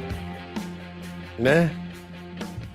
I'm very mad on it. I am. I'm very glad the Padres got a real one. Yes, and their first one was not a combined. Correct. It's still mad impressive, but it's fine. It doesn't feel the same as one pitcher doing it. No, it does not. It just does not. So congratulations, I guess, to the Houston Astros. For their pitching staff to not give up a hit is impressive because they've been as bad as we are at offense. The Houston Astros are that of pitching this year. Yeah. So congratulations. Has there been a combined perfect game? Ooh, I don't think so. No, they've only been individual. I don't even know what the closest games, to I believe. Is. It feels like if the Padres' only goal was to throw a no-hitter and it was okay if it was a combined one, yeah, just, save up as many Mason Miller pitches and Adrian Morejon. Yeah. And if all those guys are on, it would happen eventually. Yeah, I think so. If you're kind of just throwing your best bullpen arms, just one after another, eventually it'll happen. That would be poor management strategy over the course of the year, just trying to go for no-hitters, but just doesn't feel the same. Now, the one that happened yesterday is pretty crazy story. I'll go through some of the details for you. We'll get to it all in our MLB Reacharound right after a check of traffic here on 97.3 The Fan. From the 855 Get Ross Traffic Center. Injured? Demand justice. Demand Jurowitz. 855GetRoss.com. Santee, the westbound 52 is slow in the usual spot before and after the 125. Then you move well all the way to the 5. Joey Vlasny, Odyssey San Diego traffic. This game day traffic report is brought to you by Crystal Geyser Alpine Spring Water. What makes Crystal Geyser Alpine Spring Water different? We always bottle our Alpine spring water less than 1.5 miles from the spring source, and all our bottles are made with 50% recycled plastic from our own recycling plants. Crystal Geyser, bottled at the spring source. They're doing the reach around. They're doing the reach around. Everybody's doing the reach around. Yeah, hard to believe. It has not been a no-hitter in Major League Baseball since 2024 until yesterday, when one of the more unlikely teams accomplished the feat. It was the Houston Astros, who have had the worst pitching staff in baseball through the first third of the season. But Tatsuya Imai, their Japanese import, came through with 6 shutout innings. Then they went to Steven Okert for an inning of relief, no hits as well. And what makes this story pretty impressive, this was in Texas against the Rangers at Globe Life. The final pitcher they brought in he's named Reindl Report. It was his Major League Baseball debut. They brought him in a no-hitter. Now, they had a big lead at the time, so you 9-0. You don't necessarily want to waste your highest leverage relievers, but it is a no-hitter, and he got it done. 2 innings, no hits, 1 strikeout, no walks, and he finished off the first no-hitter in baseball since 2024, 3 pitchers for the Houston Astros, who I believe now have, 17 no-hitters in franchise history, which is far and away the most in Major League Baseball all time, going down to the Padres, who have the one that they have. Well, yeah, 2 now. 2. They have the 2 now with Joe and Dylan. But 17 is pretty impressive. Of course, they did have Nolan Ryan pitching for them for a while, which helps out a bit. But most of his came with the Rangers, I think. So, and they've had more combined no-nos than anyone else in baseball as well in Major League history. Yeah, I think if you're an Astros fan, that Imai was a guy you were really excited about. You spent a lot of money on that guy to bring him over, too. And as soon as he got there, Ben, he scuffled badly. And then there were reports that he doesn't like the United States. Like, he's having a really hard time adjusting, which makes sense. It's something I think all fans forget about. You expect a guy to come over and be like, oh, it's just baseball. Well, there's a language barrier, and he doesn't get the same food that he got. Yeah, it's hard, right? Like, and it's a different language entirely. And for him to come in and kind of right the ship, that's got to feel good for him and them. Whatever you do, do it well. Pick a country. They want to pay. They want to pay you really well to go work there. Go work in Bulgaria. Are you going to be at your best? No. Are you going to be completely happy? You're making a lot of money to do whatever you do, but there's a lot of things you got to think about. The guy's like, it's just radio, Woods. Why are you terrible now? I'm like, I don't speak this language. Are you kidding? I have a guy here whispering in my ear telling me what to say on the radio. Reindl Report became just the second player in MLB history to be part of a no-hitter in his Major League debut. The only other one, 1892, when Bumpus Jones twirled a no-hitter. When men were men in 1892. MLB debut. It's also the 3rd no-hitter all-time at Globe Life Field. What a game yesterday. Bumpus Jones on the mound. First, of course, was Joe Musgrove, and then Corey Kluber did it a month later in 2021. That's the first one at Globe Life since then. I wonder how many pitches Bumpus Jones threw in his no-hitter. My guess is 187 pitches, and then pitched 2 days later. Probably. It's crazy. What should have just retired at that point. What does that tell you about pitching in 1892? How they used to throw, like Cy Young won 511 games. 511. It will never be close. It's the one record that will never be broken. Of course. Ever. No one will even sniff 511. No one will even sniff 4. I don't know if there'll ever be a 300-game winner I think you're right. What does it say? Like, what does your logical Ben brain tell you? What did they throw, 48 miles an hour? Weren't throwing as hard. The ball was dead. Yeah. It was a dead ball. They used scuffed up old like spit and tar and stuff on it.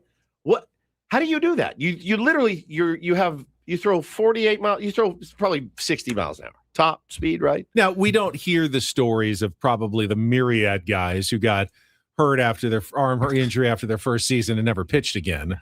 Back then, you only hear the ones who just had the rubber arms that could keep going because that's what they did. There were a lot of guys who I'm sure couldn't handle the workload of pitching every second or third day like they did. This just lost to the history of the game. Yeah. Those guys, no one chronicled the injury report and what was going on. Guy was just there one day, he was gone the next, and no one really knew why, but it was probably because tore an ACL in his arm. They still had ACLs back in the 1800s. Yeah.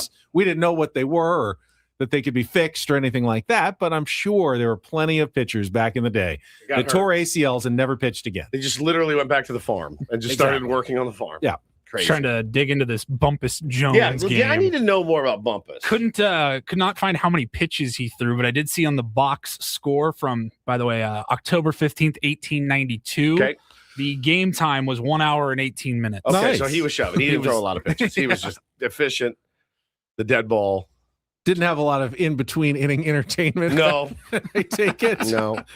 See, Adam says they threw very hard back in the day. I don't see how. With all of the guys that throw hard now and all of the injuries that occur now, for Cy Young, you're telling me that Cy Young threw very, very hard. I can't reconcile it in my brain. Hard for now or hard for then? And what did hard for then look like? I'm sure he was trying to throw as hard as he could and probably figured out a way back in the day to maximize his velocity. This is something that I think about on probably 3 to 4 times a week. The quick Google AI answer to how hard were pitchers throwing in the 20s was in 1920, the average fastball sat in the mid to high 70s. Pitchers prioritized endurance over velo. I would have been a professional ball player. Fireballers like Walter Johnson could reach speeds in the low 90s. Paulie, I feel like if I was in 1919, I could have played because I can rip 70 miles an hour in the cage. No problem. 70 is my speed. Anything above that is tough. You couldn't even handle one night of drinking at Pappy and Harriet's. I handled it. What about those trains every single day? Train rides and all the alcohol they had to consume every single day. They didn't have to. Oh, I think they did. I think they pretty much did. I don't think they had to. Adam Paul saying, well, they knew how to pitch. You'd be called a pansy and sent back to the farm if you couldn't drink your way through every single first game. They threw hard. Now they know how to pitch. They knew how to pitch. We're They just knew how to keep locate. backtracking Keep until backtracking about how great it was in 1892 with Bumpus Jones. I don't know. I've seen the videos. It doesn't look like they're throwing that hard. No, Nails is right. Not the ACL. The UCL is in your elbow. The ACL is in your leg. The UCL is what tears for Tommy John surgery. In the NL West yesterday, the Dodgers scored 4 in the 7th to overcome a 3-1 deficit against the Colorado Rockies. Freddie Freeman with the go-ahead RBI double. 5-3. Dodgers win it. They've built now a 2.5-game lead over the San Diego Padres. Here we go. In the NL West. But that's not the team I'm really focused on right now. It's the Arizona Diamondbacks who have all of a sudden got hot. Oh, boy. They won for the 8th time in 9 games, beating the Giants 6-2. Ketel Marte with 4 hits and 3 runs batted in. Now, they're doing all this damage against the Giants and Rockies. They're the only teams they've played over the last 2 weeks, but they are certainly making hay against those two teams and have climbed their way from under 500 to a few games over 500. And I would expect the Diamondbacks will be kind of in it throughout the remainder of the season. And remember, they could be getting Corbin Burns back later in the year, could be getting some of their bullpen help, Justin Martinez, and who's the other guy that they had that's hurt? They had a couple of AJ Puck, I believe, could come off the injured list later in the year. So they could be getting some reinforcements as well on the pitching side of things. So if they hang around, I would expect them to be active at the trade deadline and doing pretty well. So Diamondbacks over the Giants 6-2. Pirates beat the Cubs 2-1. Cubs, weird story. They're off the cliff. So they had won 14 or 15 in a row at home. Then they went on a winless homestand. Now they've lost 9 in a row. They've had 2 10-game winning streaks, a 9-game losing streak. They're only 4 games above 500, and it's basically all with those 2 big winning streaks. Other than that, they've been one of the worst teams in the league. But you can say that about any team. The Padres had their 17-4 stretch. Outside of that, they've played 4 games under 500. Yeah, you eliminate the good parts of a season. For most teams, they're going to look pretty bad. But the Cubs have been especially bad lately as they've lost 9 in a row. I mentioned that even the no-hitter, probably not the best pitching performance of the day. That goes to Jacob Misiorowski, who went 7 innings. Yes, he gave up 2 hits and a run, but he struck out 12. And he was throwing 103 in the first inning. I think he threw, 40 to 50 pitches over 100 miles an hour in his start. He has been, I think, the best pitcher in the National League, better than Paul Skeens in this first half of the season. It's been absolutely fantastic as the Brewers beat the Cardinals 5-1. Not as good as Bumpus Jones. No. Not a no-hitter. Bumpus. The Reds beat the Mets 7-2. The Mets have lost 4 in a row. The Reds have won 4 of their past 5. Yankees got a go-ahead 2-run single from Anthony Volpe in the 9th inning to beat the Royals 4-3. What a weekend for Colton Cowser of the Orioles. He had 2 straight days with walk-off home runs. That's a good for the weekend. Orioles. One yesterday was crazy. Came in the 13th inning. You don't see a lot of 13-inning games anymore. Neither team scored in the 10th. Both teams scored 2 in the 11th. Both teams scored 1 in the 12th. Tampa scored 2 more in the top of the 13th, and then they gave up the 4, including the walk-off home run by Cowser in the bottom of the 13th, and lost. So it was 2-2 going to extras, 9-7 the final in favor of the Orioles yesterday. Munetaka Murakami hit his 18th home run of the season to lead the White Sox past the Twins 3-1. The Marlins beat up on Trey Savage as they beat the Blue Jays 8-2. The Nationals are the best offense in baseball right now. They got 6 home runs. Good God. Including C.J. Abrams and James He's Wood. red hot right now, by the Both way. going deep. He's the front runner for starting shortstop in the National League They're right now 2 for the games All-Star out game. right now of the Braves. Don't we? Yes, we play them this weekend. That right? They're not 2 games out of the wild Braves. card. They're 2 games out of the last wild card spot. 8.5. Yeah, behind. Padres have to go to Washington on their next road trip. Cool. Facing a fairly hot Nationals team that beat the Guardians 10-2. And the Seattle Mariners took care of the Oakland A's yesterday in the final game of the day. 9-2 was the final in that one. They did a little piggyback, Luis Castillo and Bryce Miller, because they have the 6 starters now that Bryce Miller is back. So they did 4 innings of Castillo and 5 innings of Bryce Miller, and it worked out for both of them. Don't think Castillo was too happy about coming out after 4 shutout innings, 2 hits, 6 strikeouts, but they had a plan. They had a plan. And Big they piggyback stuck with it. And he flipped out in the dugout, man. He was throwing all his stuff around, and Mariners fans were not happy. They're like, bro, you got a 7 ERA. Like, it's your fault that we're in this spot where we have to piggyback with you. You did your job. Congratulations. You end up winning. I don't know the if it's his fault. I mean, Bryce Miller certainly deserves to be in the rotation as well. I think Luis Castillo should say, maybe I'm lucky to even have a spot still in the big leagues because there are 5 pitchers on this team and I'm who are better than I am. I'm the weak link here. Yeah. So I can't be pitching a fit in the dugout with a 7 ERA. I went out and did my job today. They asked me to go 4. I did. And I'm going to be happy because, well, it's the team. The team is the most important thing. So I don't know, man. It was not a good look yesterday for him. Yeah, Mariners are 3 games under 500, one of the biggest disappointments probably so far in baseball, but they're only a game and a half out of first place, of course, because the A's play in the American League are at 500, so that's fine. You look at the wild card standings again in the American League. Even the Houston Astros, who have been terrible. They're 2.5 games out of a playoff crazy. spot. No one's going to trade and 31. in the AL. The Red Sox are 3 games out of a playoff spot at 22 and 30.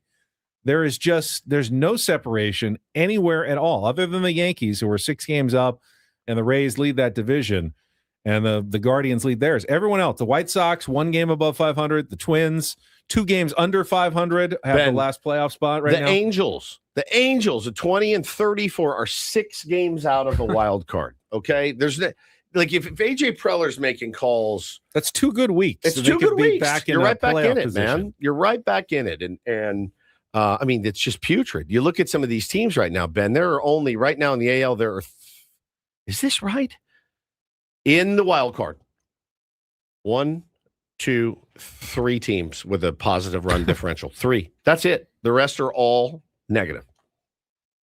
Turd. You're not going to be able to trade with anybody over there because everybody's going to think they're in it. I mean, this is Perry Manazian's dream. Yeah. He's like, guys, we're 6 out of it. We're still in this thing. It'll make them make another bad decision at some point. It's crazy. And the National League, Padres lead the wild card race. They're a game and a half up on the Cardinals and 2 games up on the Diamondbacks, who've moved into that last wild card spot. They actually went ahead of the Cubs. Cubs wouldn't even be in the playoffs today. That's if insane. They started, which is pretty crazy. But the Reds are just a game out. The Pirates are just a game and a half out. The Nationals 2, Phillies 2.5 and 500. So plenty of teams still alive in the National League playoff chase as well. Should make for a very interesting summer and see what teams are going to do and how they're going to try to improve themselves as we get closer to July and October. Yeah, keep stacking these wins when you can get them. All right, that is it for 2 hours. We got a couple of guests coming up in our 8 o'clock hour on our SDCCU fan hotline. It's not big bank banking, it's better. Jesse Agler will join us at 8:30. Dennis Lynn will be with us at 9 o'clock. We'll also play our first game of the week, take on Woods. And we've got the first 4-pack of tickets to the San Diego County Fair to give away in our second half of the program. Yep, it is already that time of year again. All coming up with Bennett Woods on San Diego's #1 sports station, 97.3 The Fan.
Halfway home on a Tuesday. Ben and Woods, 97.3 The Fan. Thanks for joining us this morning. I'm Woodsy. That's Paul Reindl. He's the executive producer. Ben Higgins is your friendly neighborhood sports anchor. Got a Tier 1 way out in Fort Worth, Texas, by the name of Max Olson. And he turned 17 on Sunday. He DM'd me. He said, "Can I get a shout out?" I said, 17, buddy? It's a great age to be. Great age to be. So happy birthday, Max. Happy birthday, Max. Can't buy cigarettes yet, nor should you, ever. I've also got a shout out as well, a birthday, a literal birth day. Oh, someone born over the weekend. The youngest Tier 1 in the audience, Winnie Winslow Juliet. Great name. Last name, won't say who. But yeah, one of our buddies, Tier 1. We gave him a shout out. That was kid number 4 of my friend, and we gave him a shout out for baby number 1 was born during the show. So baby number 4 was born over the weekend during our show. That's amazing. Yeah, it was like early on, like one of our first shows, our first year of our show. We gave him a shout out. Crazy. For baby number 1. So I said, all right, I'll keep it rolling. 4. But baby number 4 came on, I think, Sunday morning, overnight, Sunday night. Saturday night, Sunday morning. They're being fruitful and multiplying. I mean, I wonder if they make love and make babies to Ben and Woods. We have heard stories that people have done it before. It just creeps me out. Number 4, though. Last time I saw him and his wife, I just said, dude, will you give her a break for the love of God? Yeah, let her be, dude. Get off of her. Obviously, you can do it any time of the day, but I don't think about it as much, in the mornings. I do sometimes think, like when I'm anchoring last night. About making babies? Well, I just know that I'm on at 11 o'clock. And a lot of people have television on. Oh, yeah. Local news, it's just on in the background while they're doing something else. And I'm the one making babies. I'm in the room with them while they're doing what they're doing. Weird thing to think about. If I was doing that, you think about it when you do TV news late at night. And I happened to glance over at the TV, and it was his mug on the face on the TV. It would ruin the mood for me. Sorry, nothing against you. Sorry, man. I can't. There's no chance. Cigarettes are 21 now. I did not know that. I think that's a good, strong. Did you know that? You got to be 21. Since when? That's what somebody said. Yeah, I mean, makes sense. Yes and no, because if you can go serve your country and, at 18, go to war at age 18, I feel like you should be able to smoke a cigarette if you wanted to, if you're on a battlefield somewhere. It's been one of the craziest things. Like a kid can go over and fight in war. Yeah. But if he came back 6 months later, you wouldn't be able to take him out and buy him a beer. Correct. For his service. Correct. Yeah, 21. Okay. I had no idea. Wow. Well, don't do that anyway, Max. My eldest, I said last week, turned 23. Mm-hmm. And yesterday, I was on my way down to work, and he had an errand to run in the La Jolla area. So we decided to go get lunch in the UTC neighborhood. Separate cars. Yeah, separate cars. Got it. But then we had lunch, and then we went off and did our respective days. And with our trip now just over a month away to Chicago, did a little preview. Went to a place called Chicago Fire Grill, which is just near UTC, kind of off the 805 there. And it was really good. I've been there a couple times, hadn't been there in a few years, but it's, the classic Chicago, the hot dogs, the beef sandwiches, burgers, some gyros, fries. And it's almost, we've gotten to the point. Good customer service is so surprising. It's almost unnerving when it happens. Yeah. And we walked in, and I think the owner's name is George, seasoned guy, Greek guy, takes pride in his establishment, makes a bunch of stuff, from scratch and wants you to have a good experience. And he came up to the table just to make sure I gotten one of the hot dogs when I run it through the garden with the tomato and the onion and the pickle and the sport peppers like they do in Chicago. My son got one of his burgers. The fries were good. I said, can I get a side of your tzatziki to dip my fries in? And he came over and he said, yep. Make that all by hand. I make my own yogurt because that's important. Wow. To have good tzatziki. You got to use the good cucumbers. You got to use fresh garlic, not the powder. Wow. Got to use extra virgin olive oil. And he said, yeah, I'm not going to charge you for it. You want an extra side, you just bring it over. Customers would come in, he'd take bottles of water out of the fridge, just give them to them like on the house. And he just wanted to make sure everyone was, enjoying their meal. And he would come and just touch the table. He talked to me and he said, see our menu, the burger, $12. It's not $12.99. It's not $11.99. Yep. It's $12 because if that's what you think you're going to pay, that's what I want you to pay for your burger. I'm not trying to trick you. I want you to just I want you to get good food for a good price when you come in. And it was so weird because you just rarely see that nowadays when you go out anywhere, that someone actually cares about, the customer service and your customer experience. I want to give George a shout out today for a really good lunch yesterday that we had at Chicago Fire Grill in the UTC area. I mean, let's be honest with ourselves here. You just like the free water, and I mean, food was probably pretty good. Food was good, yeah. Yeah.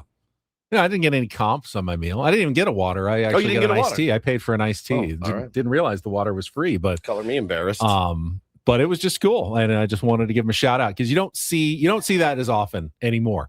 So it's so rare now that I almost started feeling like uncomfortable for a second. Then I stopped myself and I go, wait. This is how the dining out experience is supposed to be. Like someone's trying to take care of you and make sure that you are enjoying yourself and having a good time. It's not just about getting you in, getting you to order as much as possible and pay as much as your check as possible and getting you out as fast as you can so they can turn the table for someone else. And it was just refreshing. And I wanted to shout it out for the good experience. Well, the missus and I went down. We had a date night Saturday. We went down to North Park. We never really go down there, but that's where the concert was. So we had dinner at a place called the Smoking Goat, and it's French food. I think we might be going there this weekend. Dude, strap in. I've heard unbelievable. It's amazing. I had some friends, they went on opening night, and I saw the pictures the next morning. I went, yeah, that looks unbelievably good. We had the French onion soup. That was spectacular. We got also that melted cheesy top. It's so good. Crouton in there, a big, thick, soppy. Oh, God, it was good. Then we had a pear salad, which you look at it and you're like, you eat it. And I told my wife, I go, why don't you make salads like this? She looked at me. You know what she said? She goes, why don't you? And I go, good point. Touche. Good point. I really have no excuse. I can't make a good salad. So is it just like well dressed? Perfect, dude. It was perfect. It tasted perfect. Like a pear vinaigrette. Sliced little pears and blue usually cheese. Gorgonzola. Pear and gorgonzola is the classic salad. So that was great. So we had that. And then we each had steak frites. And then we had creme brulee at the end. And I had a big glass of Bordeaux. Great it was French unreal. meal that you God, had. it was unreal. It was so good. So yeah, shout out to the Smoking Goat. If you ever get an opportunity to go eat there, do it.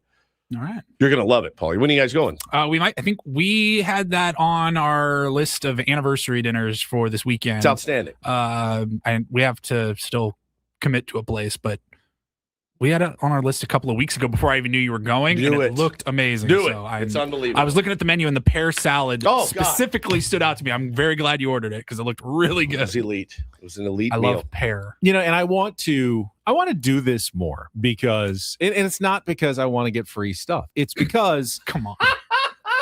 Hear what more? Hold on. I want to highlight local restaurants. Highlight local businesses that we went to and had a good experience at. I'm sure you do. They deserve it. No, not before the fact. After the fact. But you'll be like the secret, shop. I don't think George had any idea who I was. He was doing that with every table. I wasn't getting any different service or treatment than anyone else was. He was going everybody and making sure that everybody at the restaurant was having a good experience at his restaurant. Very and nice. I was just very impressed by that. Shout out to George. What's the place called? Chicago Fire. Chicago Fire Grill. Yeah. And then shout UTC. out to the Smoking Goat. Delicious. Oh, the only problem was I'm a big guy. I'm 6'1", 225. Mm-hmm. My wife and I, they put us at the 2 top, and it was narrow. So when I ate because we wanted to share French onion dip, right? Or French onion soup. And there's shared soup before. That was my first time. I didn't enjoy it all that much. Soup. Yeah, I didn't enjoy it that much. Do you put it in the middle and reach, or do you pass it back and forth? Problem is the table is the size of my portfolio here. Tiny, right? Size of a legal pad. A real French cafe table. Correct. Very small. So there was a candle. There was all the salt, pepper, everything. Now there's no room. So there was my water, my wine glass, my wife's margarita, and very fresh. French cocktail. Ben, trust me, we had the full combo before I go. She goes, "Ooh, I'm gonna get a margarita." I go, "You're going to a French restaurant," and she's like, "I don't care. I'll drink what I drink." I go, "All right, fine. All right, we'll do whatever you want." But at one point, I had the candle I was holding the candle off the table so that I could reach over and eat the soup. This is my only beef is that the table, you can't put a big guy at a 2-top. I always feel bad because I go in with, like my son, we're both big. Yeah. I want to sit at a 4-top. All day long. If you're at one of those, you're like, should we just go? Let's just go. Then you realize you're also taking up 2 extra chairs if another table comes in and they need those. I know. Like, I don't want to inconvenience the restaurant by taking up too much spot. But when I have a 2-top is too small for me and my son. When I have to hold the candle up with my left hand, reach over, take a bite of soup, put the candle down, move my wine glass to the edge. It was tiny, but that's really how it's done. You're true. You're right. It's authentic. Part of me says, Hannah, order whatever you want. The other part of me is French people are especially judgmental about but these food. are from North Park. These guys, they're not from France. Margarita. I guess if they really care, they wouldn't put it on the menu. That's true. We don't have margarita. Benny, I had Bordeaux, which is a French red, and it was God, it was good. Whew. I drank more this weekend than I have in like a year, which is probably why I sound like this today. So there you go. It was rough. Not anymore. Red wine and then Makers and water. Yes, sir. Wow. Oof. Glad you made it here. Yeah, me too. Tuesday morning. Yesterday's drive home was a little rough. All right, we've got a lot to get to. Jesse Agler is going to join us coming up at the bottom of the hour. But up next, our first game of the week. And since we had no Monday, we just have the 3 categories: music, movies, TV, and they will be eliminated as they're chosen. So if you want the full complement of choices for Take on Woods, play today. Call in now, 833-288-0973, 833-288-0973. We'll play our game, give you a chance to qualify for the grand prize $500 gift card to the Westgate Las Vegas. Coming up in our next segment, this hour on 97.3 The Fan is brought to you by GL Pools, the swimming pool experts trusted by thousands of San Diegans since 2006. Baseball is back, so is swim season. Make sure your pool is ready. Call now, mention radio for a free month of pool service. Back with Take on Woods next on San Diego's #1 sports station, 97.3 The Fan. First, though, let me tell you about SDFatLoss.com. How is it that I can go eat a Chicago hot dog for lunch? It's because I've been taught by SDFatLoss.com how to eat. I've managed my portion sizes much better. The times of day that I eat have made a huge difference. All the coaching that I got during my 2-month weight loss phase has carried over to my maintenance phase for the last 3 years. I lost 40 pounds in 60 days. You can lose up to a pound of fat per day and 10 to 20% of your body weight in just 2 months. And then you can expect to keep it off because they will help you keep it off. It's different than just going with the GLP-1 injections. You might lose some weight. It's probably going to be a lot of muscle. Your metabolism is going to go down. It's going to be much harder to keep the weight off. But with SDFatLoss.com, you can lose weight, still eat some things you like. It's based on real foods, not shakes or bars. So I ate a lot of chicken, a lot of steak and vegetables when I was losing the weight. And you don't have to exercise to lose the weight either, although you might want to when it's done like I did. Able to get on my Peloton now many times a week. I could not do that before the weight loss. Right now, take advantage of their spring special, $200 off.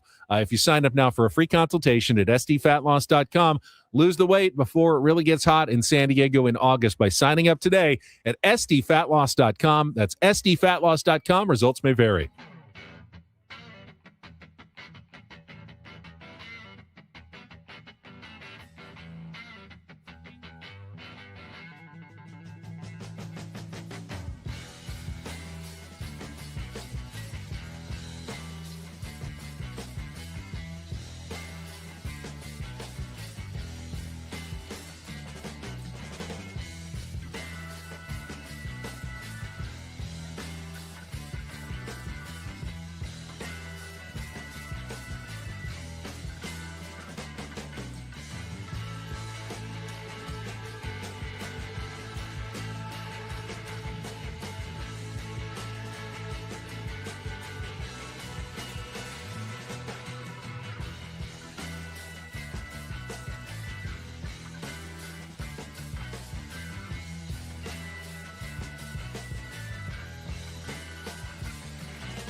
And this pool on this roof. This is all for you. The all-new Hamul Casino Resort, now open.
Before we get to our game, a quick little college baseball update. Had some close but no cigar results over the weekend. SDSU baseball got to the final game of the Mountain West tournament, one game away from the NCAA tournament, lost to Washington State. In the last game, UCSD also got to the final game of the Big West tourney, came one game short of their first ever trip to the NCAA Division I college baseball tournament, but PLNU is on to the Division II College World Series in North Carolina. They beat Northwest Nazarene 5-3 in their final game of the Super Regional. So this week, I think Friday is their first game. This weekend in Cary, North Carolina, they're the 6th seed, 8 teams remaining as they vie for a national championship. Third time Coach Justin James and his squad have gotten to the Division II College World Series in the last 5 years. Saw you were out there on Friday? I went out last week. What a beautiful spot that is. I got to play one Carroll game there. B. Land Stadium. The baseball field at the end of the earth. Oh, my God. It's like the greatest place to play a game. I only got to do it once, and I thought, oh, this will be great. We're coming back here every year. And, in fact, we went out to play. This is the worst. Both teams showed up to play a championship game there, okay? And we get out. My dad's in town. My dad's with me. We go all the way out to Point Loma. We unload the car. We walk up to the front, and we're locked out. And we're making phone calls. The guy's like, yeah, sorry, nobody actually put the reservation in or whatever. So we had to go to another field. We had to find another field for the championship game. When you're driving out there feeling excited for playing in that ballpark, and then you end up at West Hills. Nothing wrong with West Hills, certainly, as far as adult league ball fields go, but it's a bit of a step back. You're not going to accidentally come across Land Stadium. You got to go deep into Point Loma. You do. And then all the way through PLNU's campus to get to the very edge, the cliffs.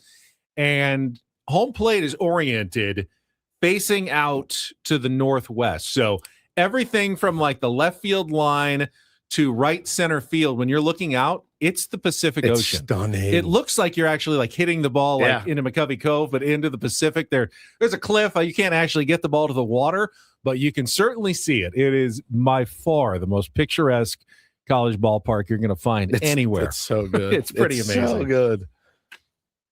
Oh, Paulie's got a picture of it in the stream. It's just, it looks fake. It looks fake. It is absolutely like real. I did my stand-up way out there kind of in deep left center where the field where there's no fencing. It's just the chain link so you could see through to the ocean and the waves. Absolutely incredible baseball field there at Point Loma Nazarene. It's beautiful. Yeah. Beautiful. All right, we got a contestant on the line. Let's get to our first game of the week. It is time to take on Woods.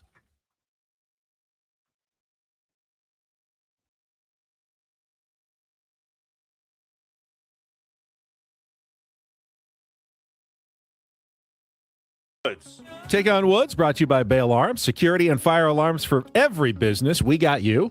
And it looks like we got Patrick today. Patrick, you there? Good morning, Benjamin. Good morning, Patrick. All right, new week, brand new categories. And since it's only a 4-day week and we have a real or fake on Thursday, you just have the 3 normal categories to choose from. Once they're gone, they're gone. So you're the only one who gets to choose from all 3.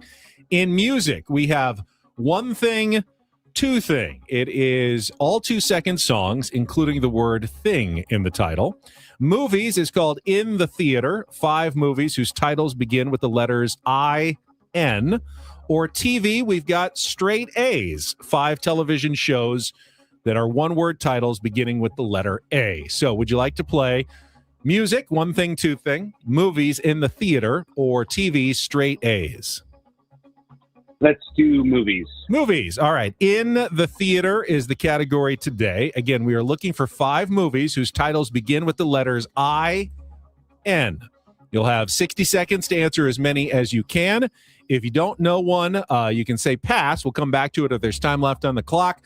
The first questions are 2-second movie clip. Paulie will play a short clip. You need to identify the movie based on that clip. We'll compare your score to Woods. If you beat or tie him, we'll put you into the grand prize drawing for the $500 gift card to the Westgate Las Vegas, home of legendary Vegas fun. And right now, their breakaway from fees package includes a $75 daily dining credit, 2-day spa passes, daily cabaret tickets, complimentary valet parking, and no resort fees with special rates starting at $89 a night at WestgateLasVegas.com. All right, Patrick, you ready to play? Ready. All right, movies is the category. Again, the In the Theater. Everything starts with I-N.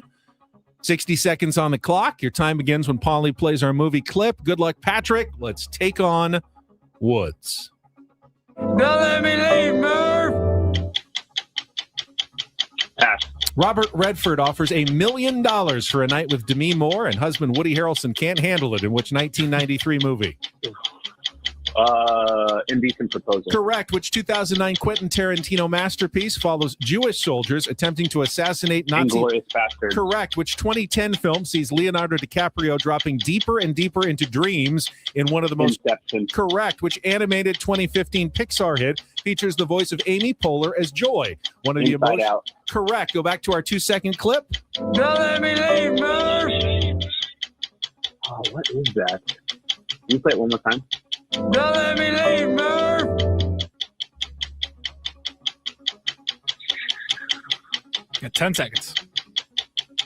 Is that Interstellar? It is. It is Matthew McConaughey in Interstellar, and you have gotten all 5 right on In the Theater. Congratulations, I don't Patrick. think Woods is going to get all 5. I don't think so either. We'll see, but it doesn't matter. You qualified. Just stay on the line.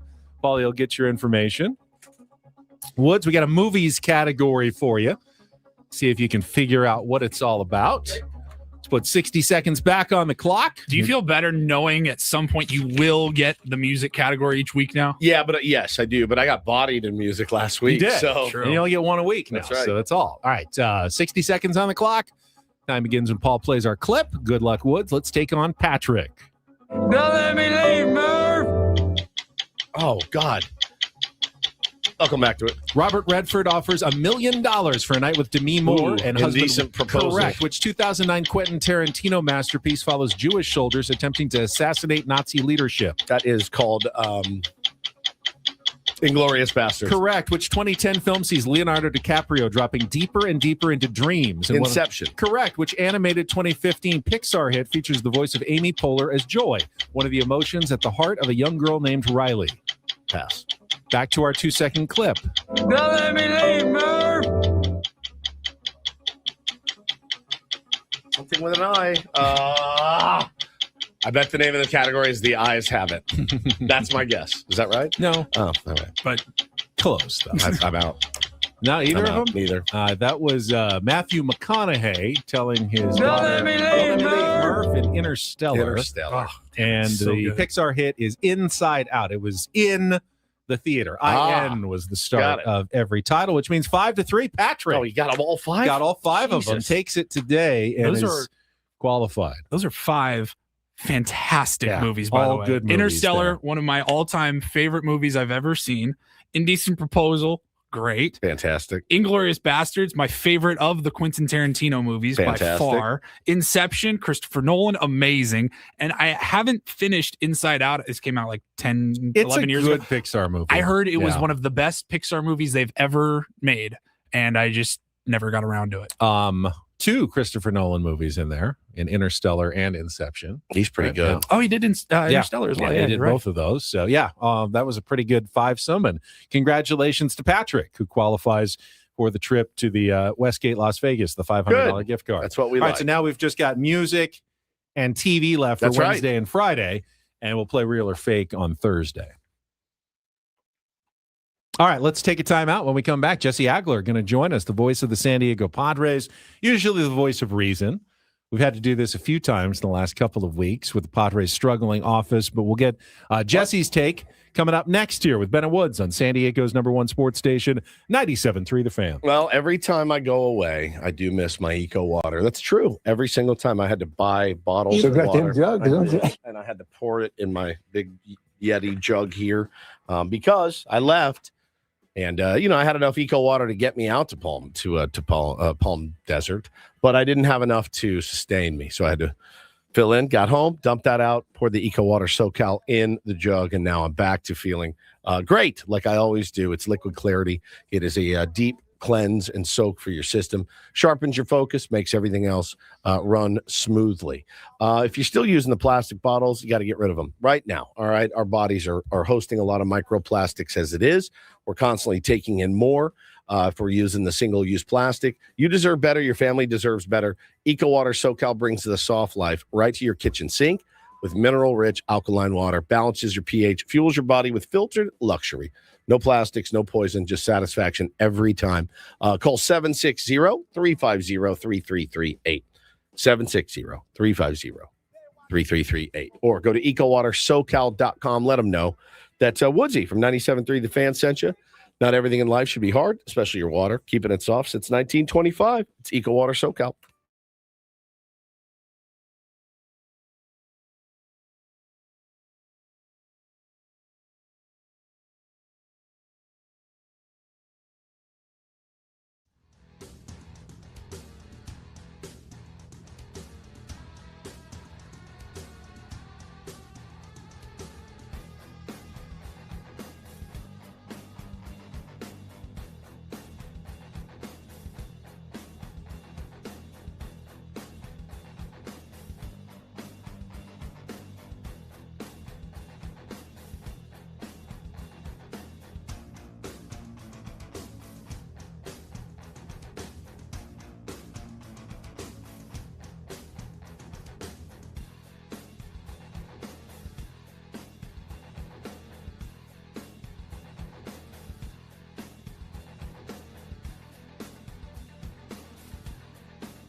He just here. I'll show you a little. Just a little. Please don't. Just a little bit. What hurts on you? Nothing at all. A little bit. Not that now. So let's say whatever you're about to touch is the only thing. Let's say it's gonna hurt. Right? All right, yeah. Okay. Pretend your knee hurts. Pretend your knee It's going to in a second. right here.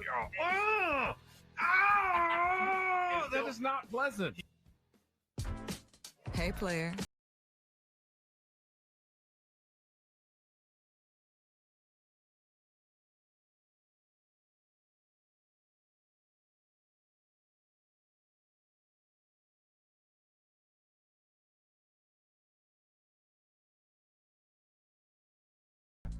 And this pool on this roof.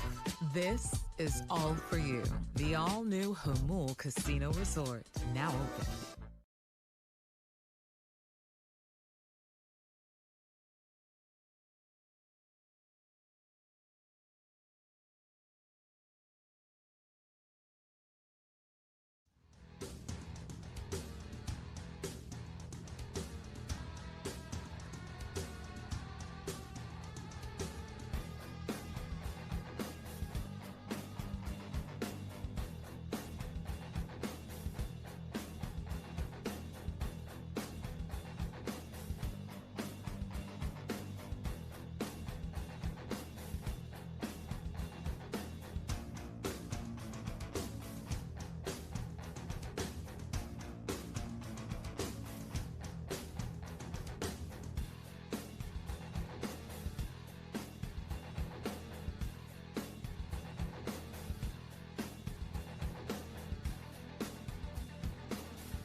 Saw this band in concert twice over the weekend. I did. Oh my God, they sound so good. You sent a clip from the concert on Sunday night at Happy and Harriet's and said, "Do you recognize this?" And I go, I did right away. You did? I did. Yeah. I didn't. Yeah, We've been playing it as a bumper music for years. 8 years. It's called Toy Automatic. That one is. This is going to town. And I said, one of the reasons concerts kind of break my brain, if I hear a song that's not the exact way I know it from the radio, it messes with me. You just want to go to a concert where the guy's like, "Hey, here we are," and he puts a CD in and he walks off the stage? Or do you want him to stand up there and bob along to it? Stand up there and bob along. I want it to sound just like it sounds on the radio. You're out of your mind. You're out of your mind. That's how I know it makes no sense. It really doesn't. It's so good. That's not how I like it. I play it like I like it. Oh my God. Don't mess with it. Don't get extra groovy with it just because it's a live concert. You're live. I don't want to hear that. You're out of extra groovy. You're out. This hour on Ben and Woods brought to you by David P. Shapiro, criminal defense attorneys helping good people regain control of their future when charged with a crime since 2010. Visit davidpshapirolaw.com. We will talk to the voice of the Padres, Jesse Agler, on an Incorporator Tuesday right after traffic here on 97.3 The Fan.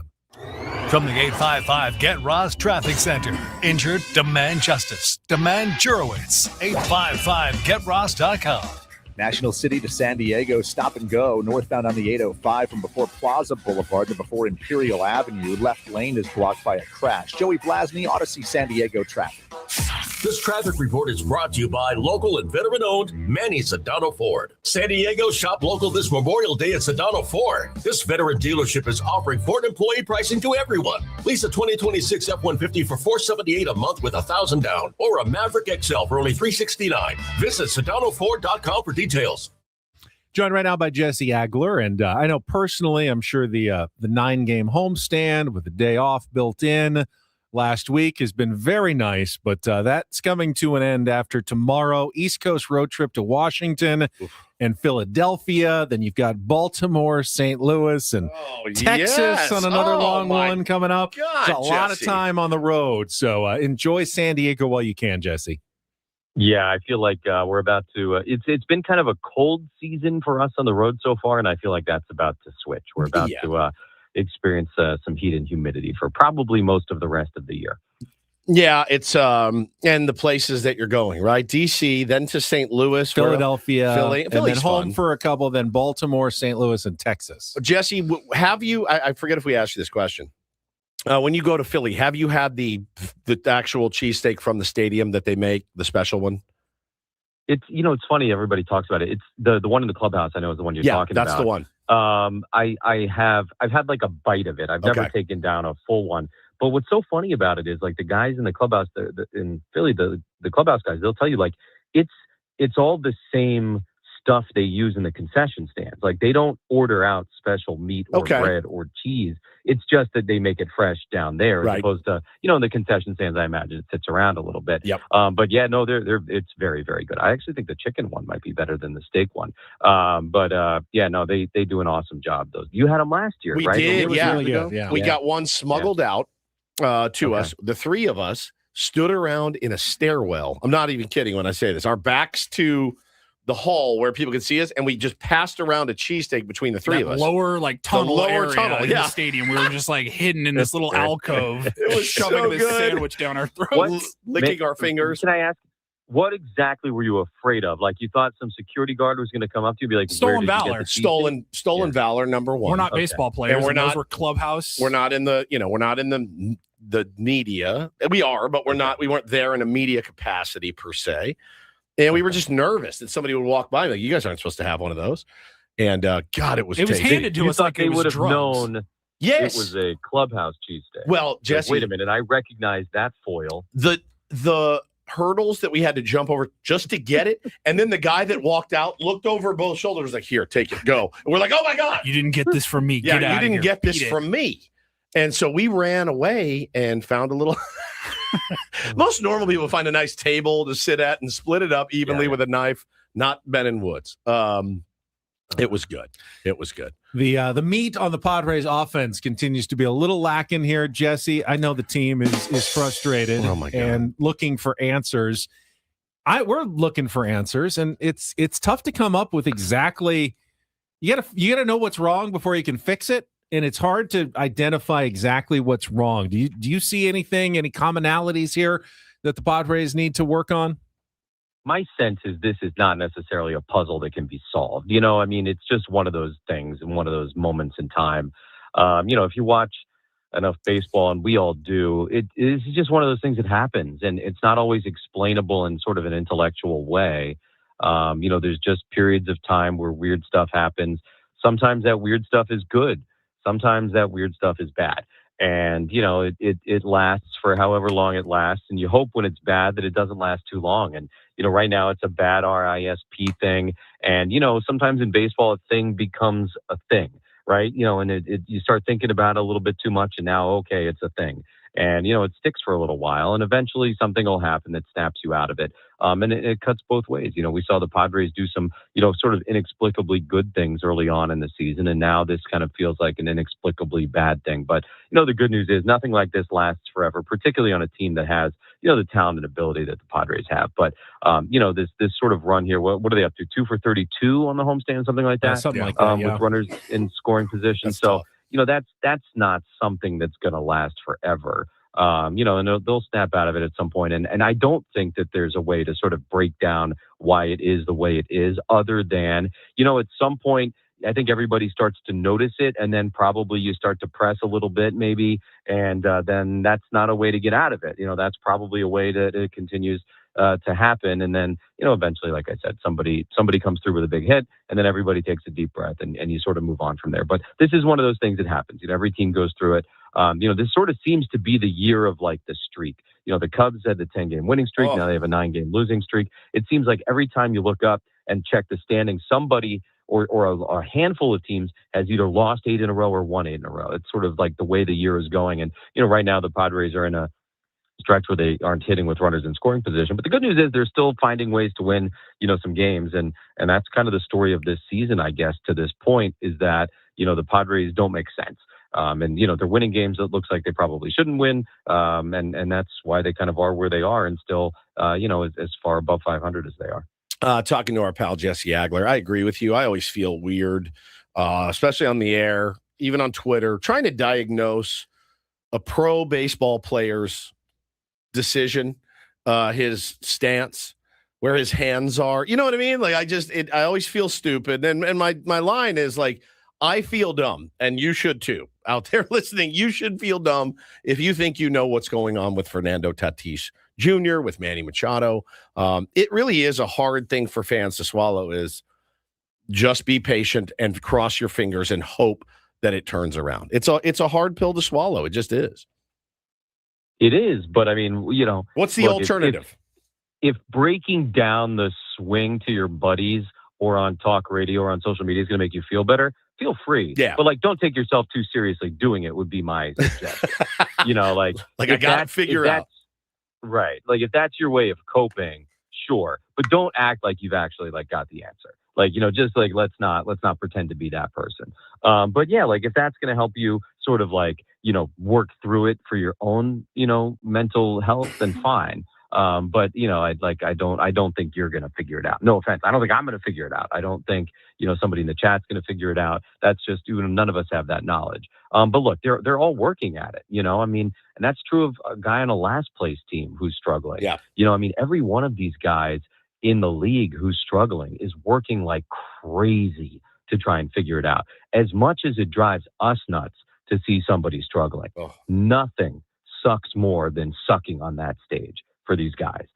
It's the worst imaginable feeling you could ever have, because as tough as it is for us to watch a guy go out there and kind of, fail, imagine being the guy where everybody's watching, 40,000 people every night. And you're not coming through in a situation where you want to come through. Most of us can't even imagine that sort of feeling that these guys are going through. So they're doing everything they possibly can.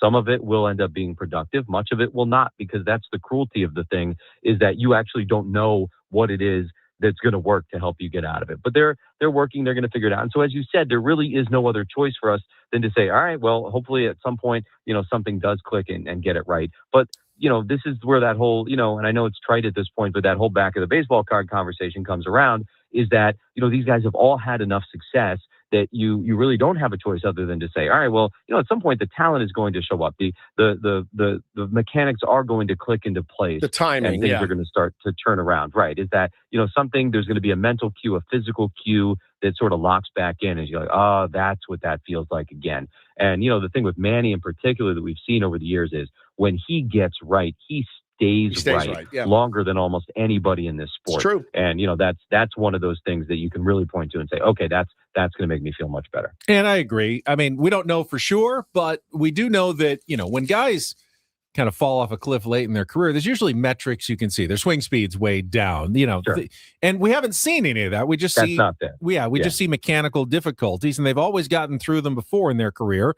Probably going to happen again. We just hope it's sooner rather than later. Talking to Jesse Agler here on Ben and Woods. And Jesse, I think you probably agree. One of the best things about a baseball season are those unexpected, kind of magical feel-good stories. They don't usually last. I mean, I think that the Daniel Camarena grand slam against Max Scherzer, still talking about that years later.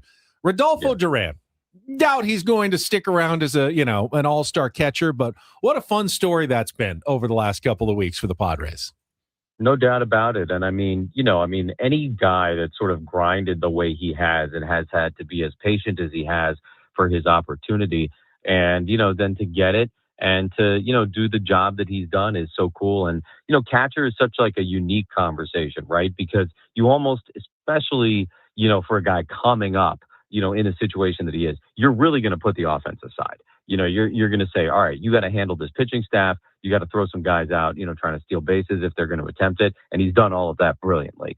He's worked so well behind the plate. He's done a great job, ABS, and he's got a cannon.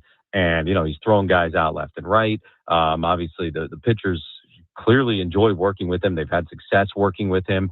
Then it goes out, hits a home run in Seattle. It's been a fun story. And you're right. I mean, these are these little, cult hero kinds of moments, and you never know what they are or are not going to turn into. It could be like the Camarena thing, where it's sort of like that one and done. And we still talk about it years later, or you never know, right? Last year, Gavin Sheets, it was that opening day pinch hit home run, but here we are the next year, and he is a key contributor and, one of the hearts and souls of this team. And I'm not saying that's going to happen necessarily with Rodolfo Duran, but the fact is you don't know what someone is going to turn into. And, that's what's neat about new guys coming in and getting their opportunities because of an injury or because, they've earned that chance based on who knows what. You never know what someone is going to turn into when they're given that opportunity, when they finally get that opportunity. Gavin got that change of scenery. Duran, because of an injury, finally gets the opportunity to step in. That's the beauty of this thing. The old cliche is like, there's no better reality show than Major League Baseball. And it's true, like the drama that comes with, a guy getting a chance and grabbing that chance and all of us waiting to see what he's going to do with it is really great theater. Talking to our pal Jesse Agler here on Ben and Woods. He's also known as the Incorporator. Now, here we go. I don't know. We didn't get an update on you on last week's. Now, to be fair, wasn't that the 1-0 Michael King win over the Dodgers? I think it was. I believe it was. I believe. Oh, did I forget it? Yes. Yeah. Yes. Oh. It was Humgruffin. It was Humgruffin. Oh, man, such an easy one, too. Okay, well, hey, listen, we are a very forgiving show, very soft. All right, let's double up this week. I'll do Humgruffin and whatever this week. So that was going to be my idea. It's a doubleheader. Can we make him do two? And I wonder, that was such a tense game. I mean, I literally chewed all my nails off. It was great. Yeah. But I'm like, all right, I kind of give him a pass for not working Humgruffin in. Even though Max Muncy was right there. He was right there the whole time. It happens like once a year, maybe. Once a year. Like Jesse's 99% of the way locked there. in. He'll text me exactly when it was. I'm able to find it the next morning. And then like once a season, I won't get a text. But usually Jesse will remember and go, oh, I forgot. My bad. I completely forgot. I'll get you on Wednesday. And It's we're like, okay. No problem. Never got that text, and I'm certainly not going to bug you and reach out to you and be like, hey, where's the word? Hey, man, what's your problem? In the middle of it's the ninth inning. You're like, hey, bro, you're forgetting. No, so we're going to have, if you can, double up tonight. Humgruffin. By the way, that's how crazy that game was. I know. It didn't even occur to me that I forgot. Yeah. Like, that's how locked No, in we that understand. It was great. Sure. It was But great. now you got to do two. You've got Humgruffin and get to our I word as we go through the alphabet. Paulie, if you would. Interrobang. Interrobang. Do you know Interrobang? Interrobang. Do you know what an interrobang is, Jesse? I have no idea what an interrobang is. I just texted it to you. It's a combination of an exclamation point and a question mark. So what's like? Are you kidding me? Interrobang. Are you effing kidding me? Is what I say. First of all, I am so glad to know that has an actual terminology attached to it. Interrobang. I think it's so good. Are you effing kidding me? Interrobang. Is it it's a noun? Yeah. Interrobang. I use an interrobang 50 times a day. 50 social media posts. Yeah, social media. Intero. How you can possibly work it in verbally, though, into a baseball game? I know. Got no idea. Now, you could certainly ask a question with an incredulous tone. Sure. But how do you then say interrobang? Yeah. It's just a combo of two words. Intero from the technical term for a question mark, an interrogation point. Yeah. And then bang, which is printer's slang for an exclamation point. Had no idea about that either. Bang. Had no idea. That was awesome. I love, and one of those things that, we all use, but you figure doesn't have an actual term when you find out there's a word for it. That's one of the great joys of life. Yeah, for real. I get giddy about it too, knowing that I do it all the time. Thank you, brother. Appreciate you. Enjoy the doubleheader today with the Incorporated. H&I. Yeah, H&I. You got it. Hi. Thanks, buddy. Humgruffin and interrobang for Jesse Agler. And first pitch is at 6:40. Got our Eco Water SoCal pregame show for you tonight at 5:40. We'll certainly preview the matchup coming up in our final hour. But first, our Monday guest, since we had the holiday yesterday, Dennis Lynn, our Lynn Signer from The Athletic, going to join us. Got injury updates from the Padres and much more coming up in our final hour of Ben and Woods. Don't go away. San Diego's #1 sports station, 97.3 The Fan.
Final hour of Ben and Woods.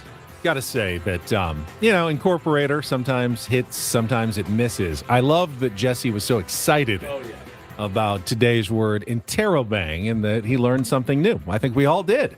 A question mark combined with an exclamation point is called an interrobang. I love it. That's the show in a nutshell. Just teaching you things, right? Something like that.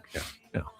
I mean, if you can learn a little bit while having a good time, that's a great morning. That's the goal.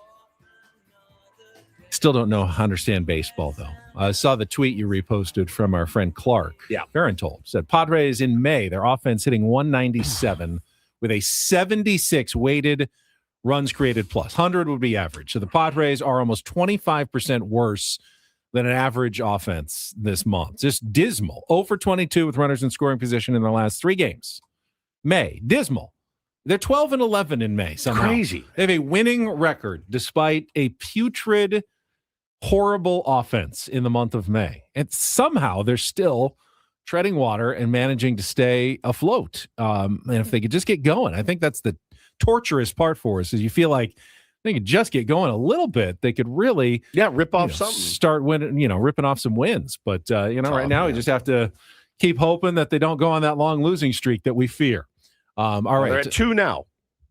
Are we ready to go out to Dennis? Yep.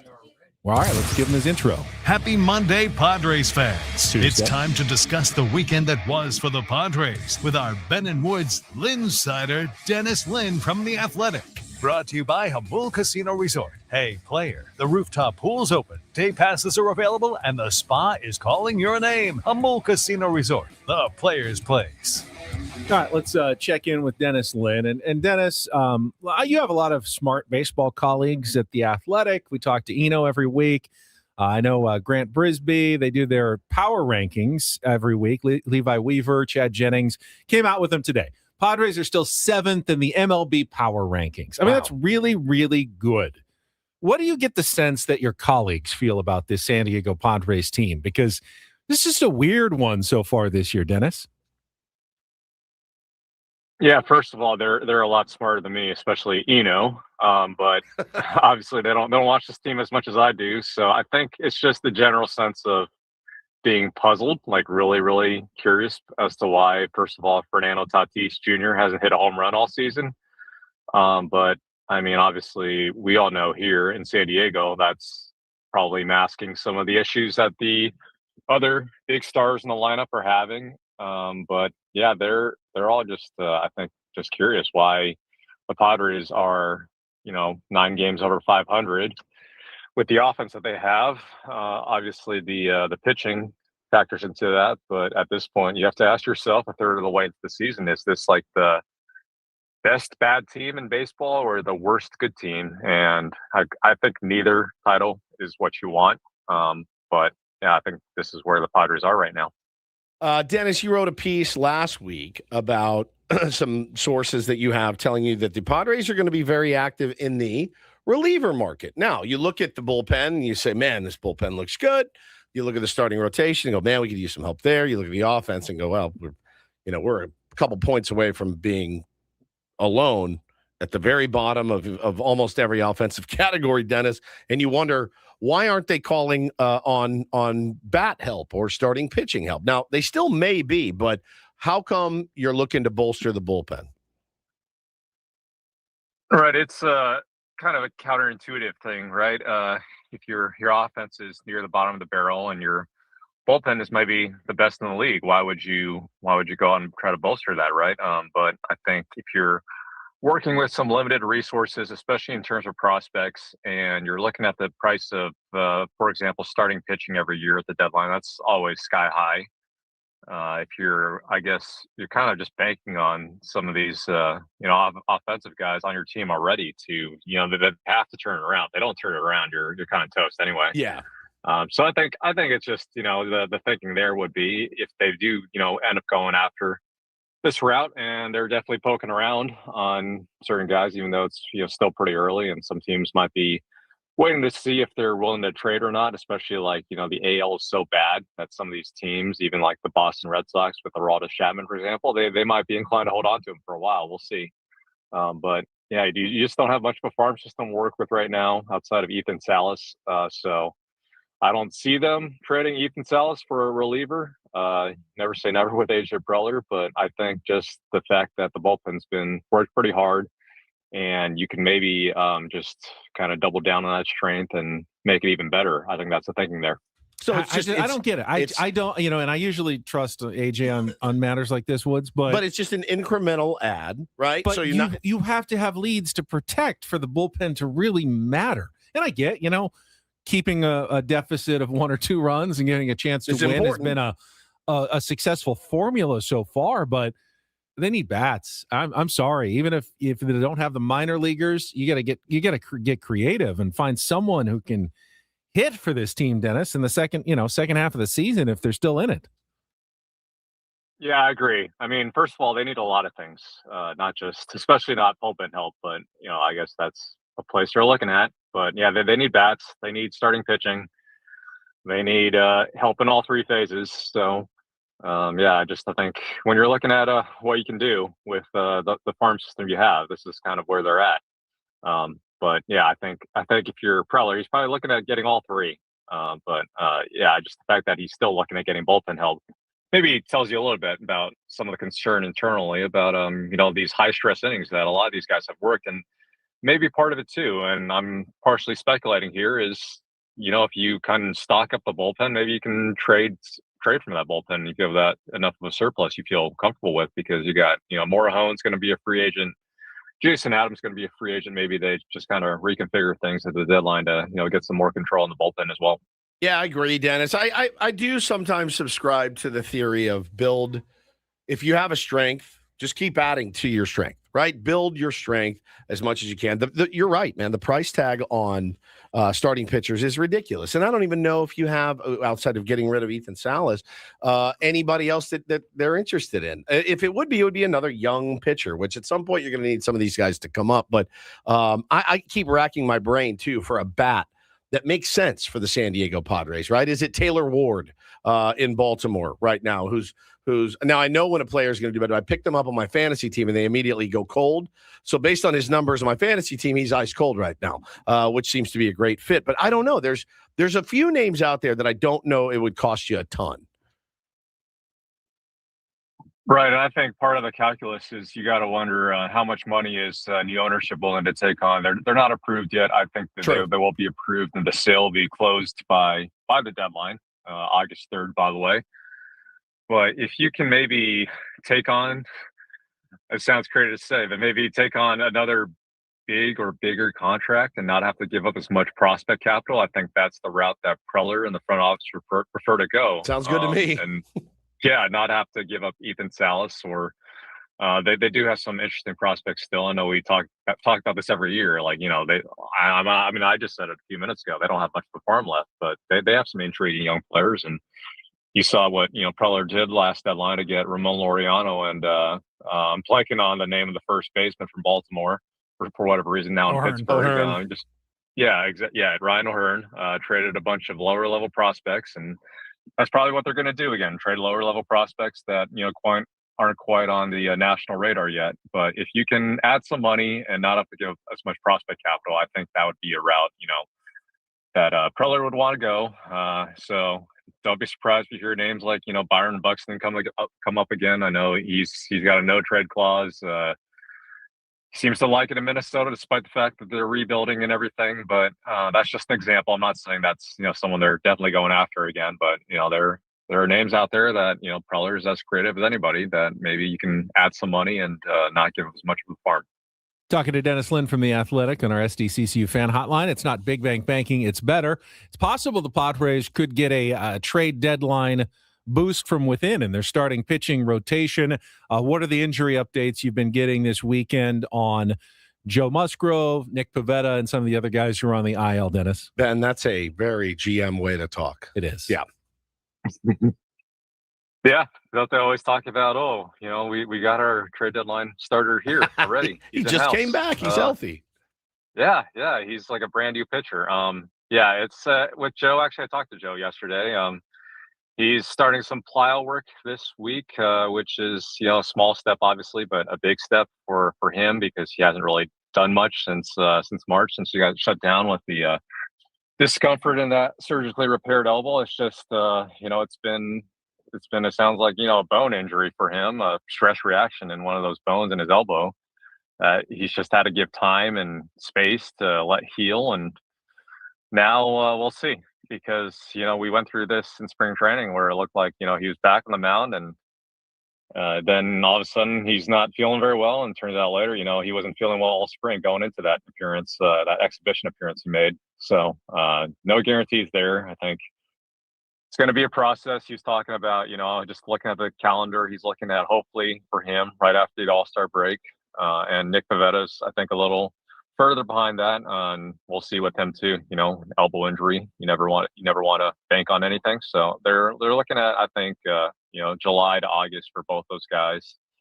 And I think Herman Marquez is throwing bullpens, getting closer to some live BP. I think they would prefer to keep him on the IL for as long as they can, as they kind of sort out what they have with Griffin Canning and Lucas Giolito. And I know the velocity for Giolito is down through the first couple starts, but right now those are preferable options for them, at least I think in their mind, to Marquez. And yeah, I mean, it's not a lot of certainty, I know, but this is what they're working with, and they got to hope that those two veteran guys in particular, Musgrove and Pivetta, can come back down the stretch and give them a boost, because right now the rotation isn't going outside of Canning yesterday and a couple of 7-inning starts from Randy Vasquez and Michael King. They're not going very deep into games, so that's another factor I think that weighs in with the bullpen, and wanting to maybe reinforce the bullpen down the stretch as well. Last thing for me, Dennis, we played the audio. You asked Craig Stammen after the game yesterday for his overall evaluation of his offense, and he gave a pretty forthright answer. He says, well, we know we're not good. We're not good. Everybody knows we're not good right now. What did you think about that answer in particular, and where Craig Stammen is kind of going through this offensive struggles for his team, being a manager who's a relief pitcher and not a guy who has an offensive background? Yeah, that's a good point. I think that's something we were all wondering about, like how much influence can a pitching guy have on the offense coming in as a first-time manager. And Steven Souza, as we all know, is a first-time hitting coach, first-time coach for that matter at all. So you wonder if these guys have the sway to really shake things up. And I don't know how much they can shake up at this point, outside of maybe batting Manny Machado fifth. Is that much of a shakeup? Is Jace Bowen going to come up from AAA and be much more than a fourth outfielder? I don't know, but I think at this point you do have to consider, maybe moving Manny down a spot or two, just giving a different look, because they've tried pretty much everything else at this point. Yeah.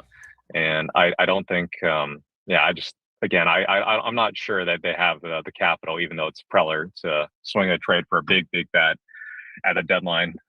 They just have to hope that, these guys, as they all say, the back of the baseball cards, those are going to show up eventually, but they've been saying the word eventually, I feel like, for the entire season. So at some point you are who you are, and I think they're just going to have to lean on the pitching to get them to the playoffs again. And that's not a great spot to be, but they could be in a worse spot right now. They're 9 games above 500, and the team they're playing also has a pretty unproductive offense. And they're sitting at 500. You just kind of look at a guy like Kyle Schwarber and Bryce Harper, and when it comes to October, those are the guys who are going to carry the mail for you. And the Padres don't seem to have someone like that right now.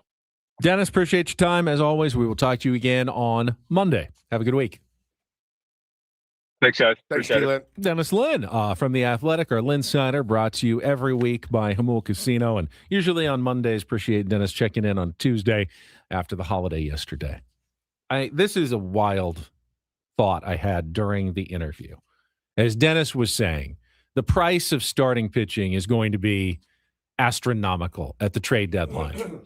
You're not going to win big unless you take a risk, a gamble, I would think, if you're the San Diego Padres. Well, you want to trade Michael King and Randy Vasquez now. Not both, but one. What if you considered, if you think you're going to get Musgrove and Pivetta back, you trade. Michael King can opt out and be a free agent at the end of the year. If the price tag is truly huge and you can get a big bat and a reliever, And you just gamble that, Musgrove and Pivetta come back and pitch like they can. And if they don't, well, you probably weren't doing anything anyway. But is that the way to maximize what you've got? You don't have enough in the minors, as Dennis said, to really pick up anything of note. But you do have some arms in the majors. The old buy-sell. You'd be putting yourself, obviously, a couple of injuries, you could be tanking the end of the season. But if you're not going to make it all the way, what does it really matter? Is that potentially a path forward for A.J. Preller at the trade deadline? I think it's obviously a path, certainly. I don't know that it's the right path because I think with new ownership, looking at extending Michael King is something you would want to do, right? We all in agreement here in the audience as well. We'd like Michael King to stay a Padre. Oh, yeah. Now, it doesn't have to be a 25-year deal at $70 million per. But you know what I'm saying. I think he's a guy. Trading him doesn't mean you can't, sign him in the offseason again and extend him. I mean, he loves Ruben Diablo. He might want to come right back, and you just, offering him somewhere for a couple of months to reload what you've got. If you don't have any other options, I'm just throwing out something crazy that I just thought of during that interview. Probably too crazy to consider, but Padres rarely do that thing where they trade the guy who's about to be a free agent. Correct. They've held on to a lot of them. Yeah. Dylan Cease, heading to the IL now with the Toronto Blue Jays. I think it's just a hamstring, not an arm, but those are always risky moves when you hold on to guys. Yeah, but you held on to a guy like Dylan Cease who pitched for you like in the playoffs. You were hoping that he would pitch for you. It's when you don't even make the playoffs, you're hoping to, scratch in. We're going to stay buyers, or we're at least not going to become sellers because we're going to stay in this thing. And then when you don't make it, then when the player walks, you're like, maybe we should have just moved him and got something for him. Will this be the first time he's been on the IL? Dylan? Might be. I don't think I feel like he's. Yeah. Am I insane? I feel like he makes every start every year. But yeah, like you said, it's probably just a hammy. Yeah, Benny, I don't know what you do. I think the intriguing one is the one that was kicked around late last week where John Heyman was talking about Tarek Skubal. Now, we all assumed prior to the injury, he's got Dodger written all over him. And maybe he still does. But with the Tigers losing so much, more than they had probably anticipated, they're looking at becoming sellers. Like, what does any team have the chance to go out and get? For the long-term deal, any team can go out and trade for him for a rental. They expect him to be back at, mid to late August, early September. Who's going to take the chance on a Tarek Skubal to come back and pitch for you in September? LA, and they have the prospect capital to get it done. So does San Diego. If you include Ethan Salas, they have the number for one. A month of Tarek Skubal? I don't even consider Tarek Skubal unless the Padres offense gets going. I don't want to trade, mortgage the future for a guy who is also going to keep our deficits close while the offense doesn't score. If the offense starts scoring and you go, wow, we've got something here, Tarek Skubal could be the difference between winning a World Series and not, then you have to consider it. That's what I'm But if you're continuing to score 0-1, your offense is doing nothing, you're at the bottom of the league, Tarek Skubal doesn't fix that problem. Not at all. You've got pitchers who are keeping you in games right now. You just have the most expensive and most, costly when it comes to prospect pitcher to do that. The same thing you're already getting from Griffin Canning. Did it yesterday.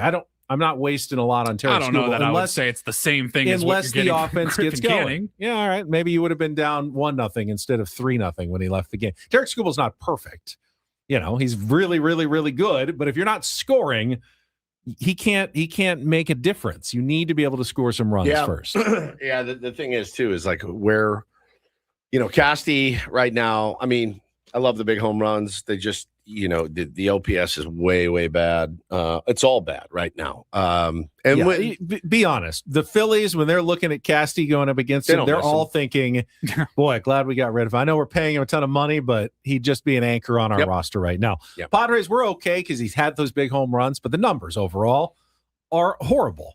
They're horrible. It's like I said earlier in the show. It feels stupid to single out anybody right now. One player. Like you're going to be like, Cassie's just not coming around. Like nobody is performing. Not a single player offensively. I'm not blaming Nick Castellanos for the Padres' offensive struggles. League minimum Nick Castellanos? He is definitely not the guy that is in the crosshairs. But, overall, the Phillies are going, yep, that's why we let him go. Just the offensive numbers aren't consistent enough. And they haven't been. He's pretty much giving you what $1 million gives you these days. Yeah. That's pretty much the veteran minimum. You know what I mean? Like, that's exactly, this is about what I expected out of Castellanos. But, if anybody thought the season hinges on whether or not Castellanos has a good year, like, you were screwed anyway.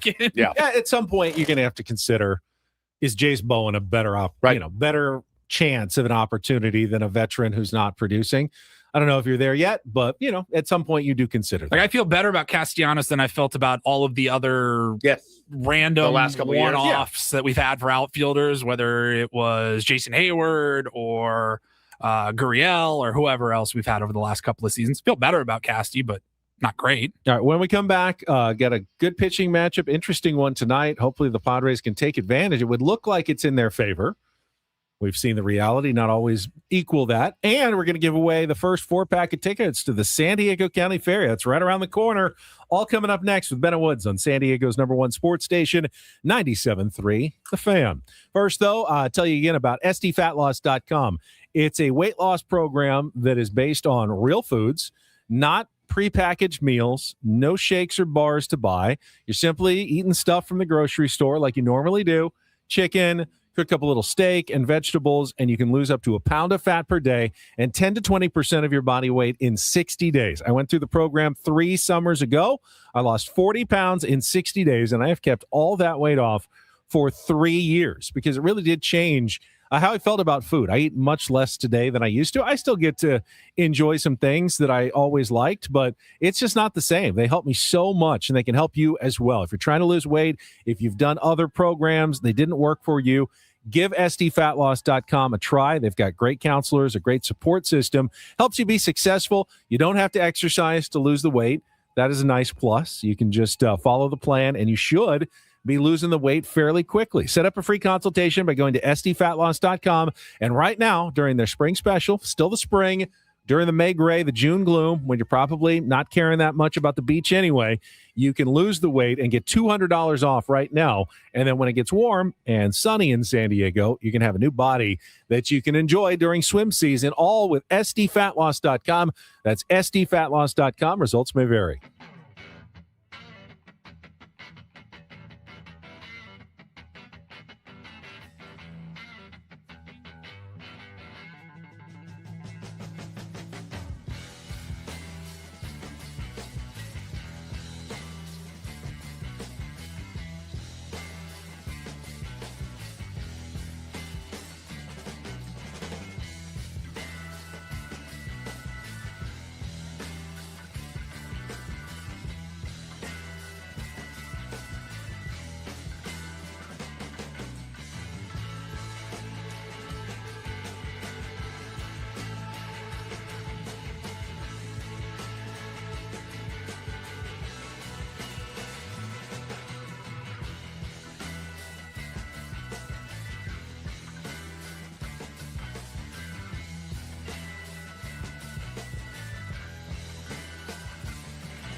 and this pool on this roof. This is all for you. The all-new Hamul Casino Resort, now open.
Ben Woods broadcasting live from the Bill House Studios. We know how. Game 2 of the series against the Phillies. Padres facing another tough pitcher, but one who has not had a ton of success this season in Aaron Nola. His ERA, very un-Nola-like, 6.04 with a 1.56 whip.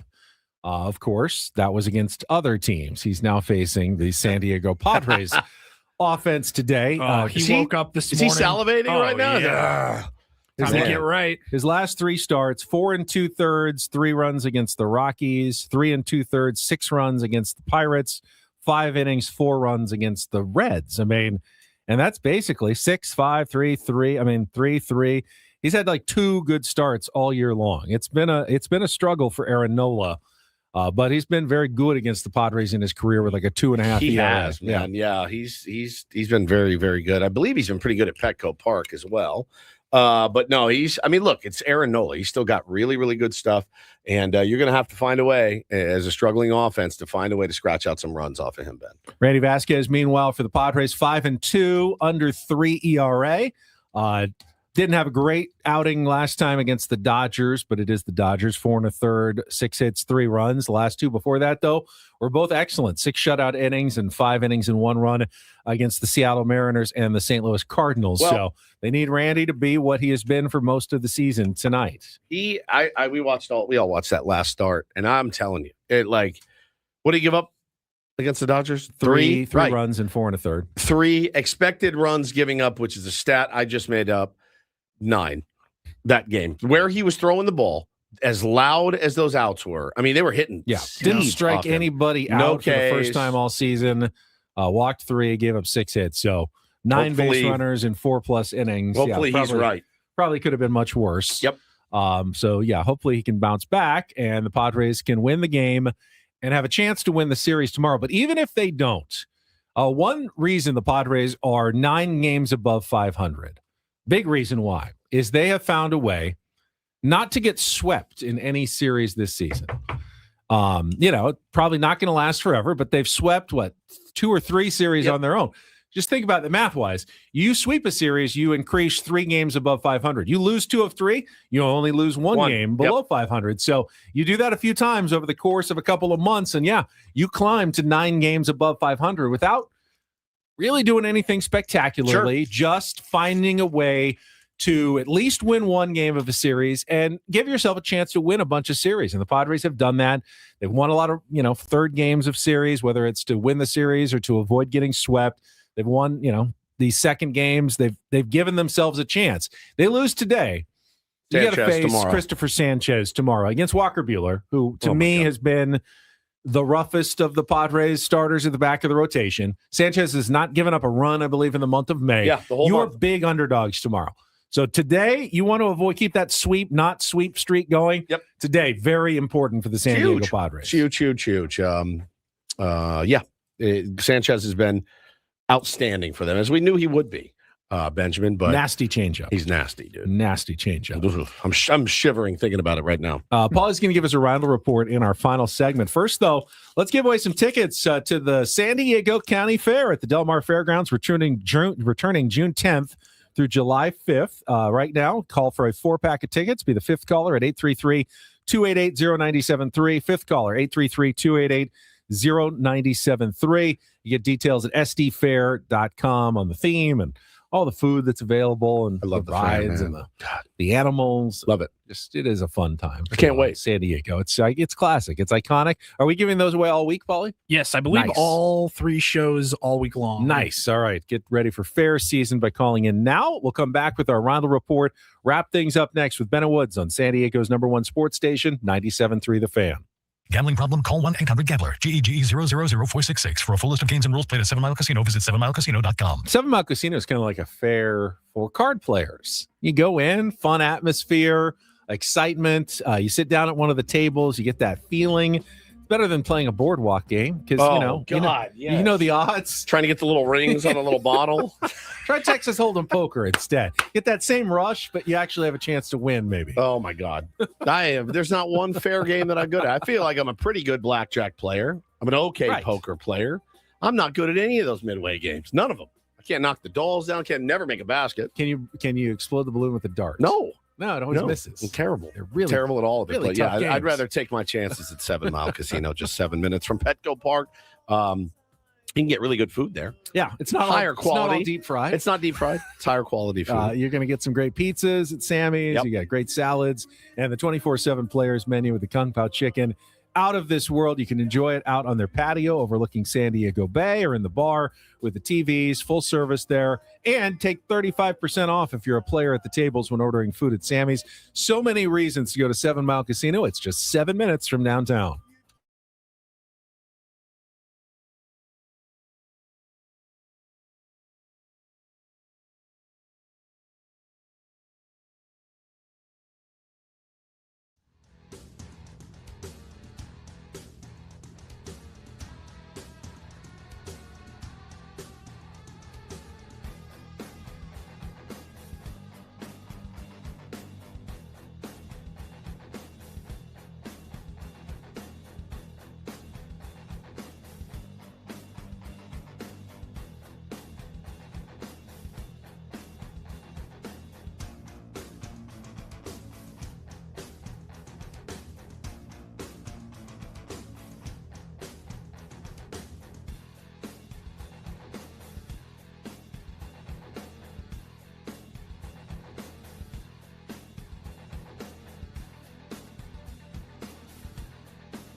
He just, here, I'll show you a little. Just a little. Please don't. Just a little bit.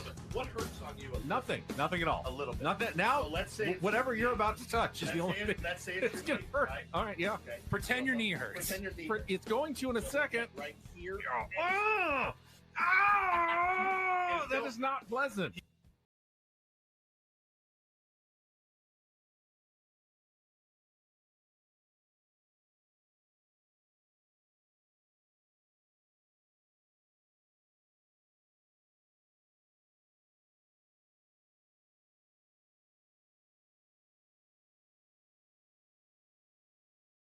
And this pool on this roof.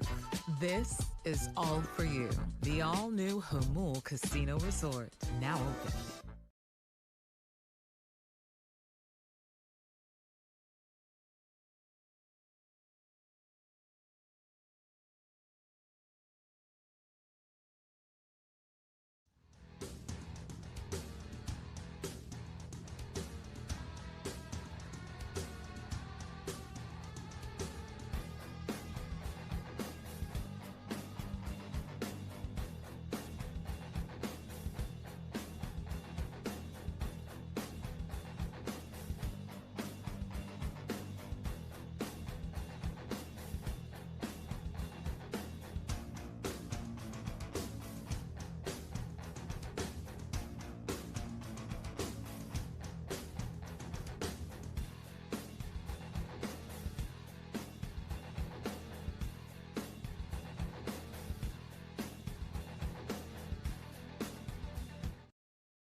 Ben Woods brought to you by David P. Shapiro, criminal defense attorneys, helping good people regain control of their future when charged with a crime. Since 2010, visit davidpshapirolaw.com. Tomorrow, already a Big League Wednesday.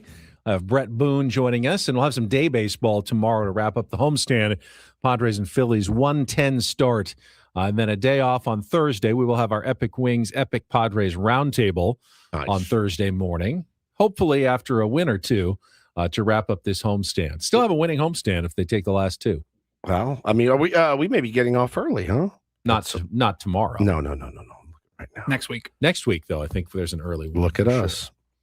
All right, let's check traffic one more time, and then Paulie's got some Reindl Report headlines to take us home on a Tuesday. From the 855 Get Ross Traffic Center. Injured? Demand justice. Demand Jurowitz. 855GetRoss.com.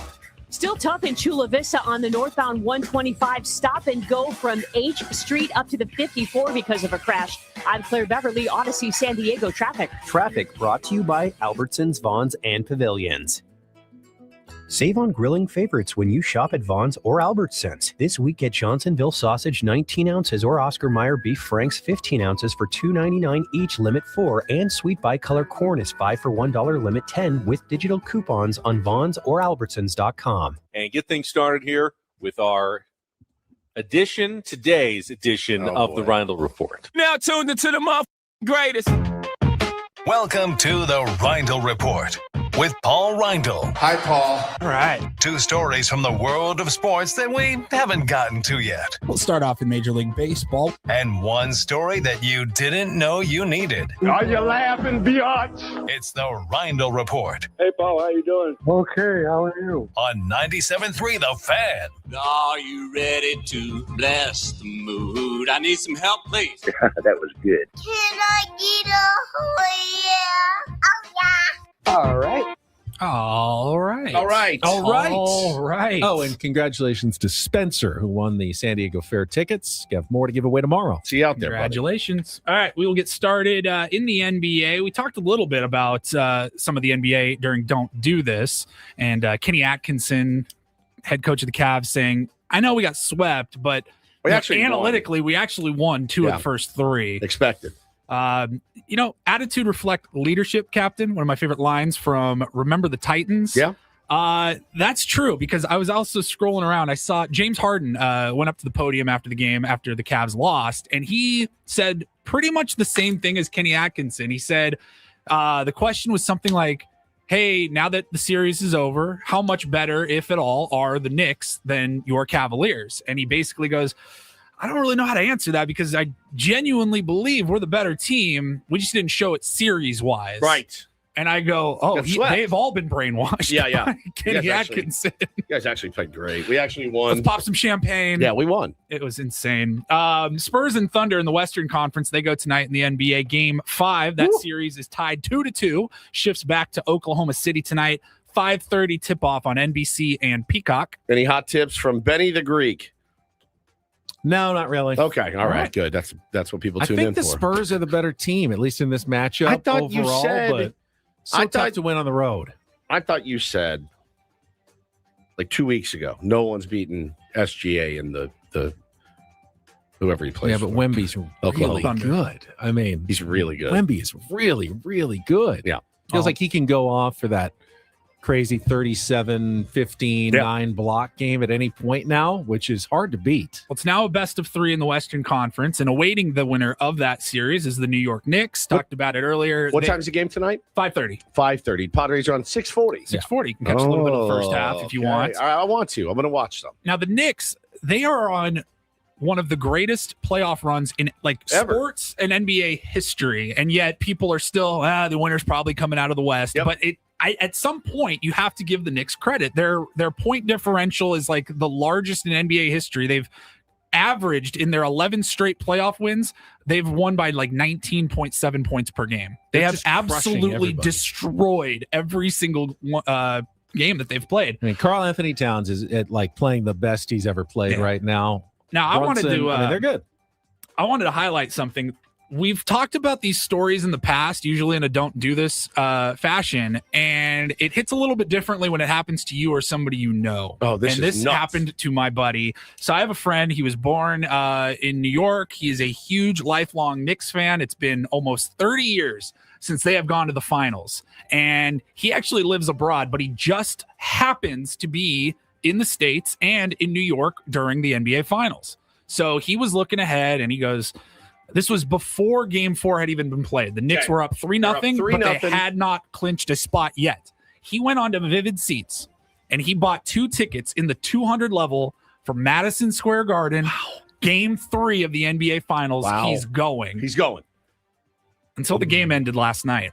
What did he pay for those tickets? He told me for 2 tickets, he paid a little under $6,000. So with fees and everything, it was about, I think it was like $1,700 per seat for club level, 200 level seats at the Garden. That's nuts. The game ended last night. Yep. I was watching. Knicks won by 37. This game was over at halftime.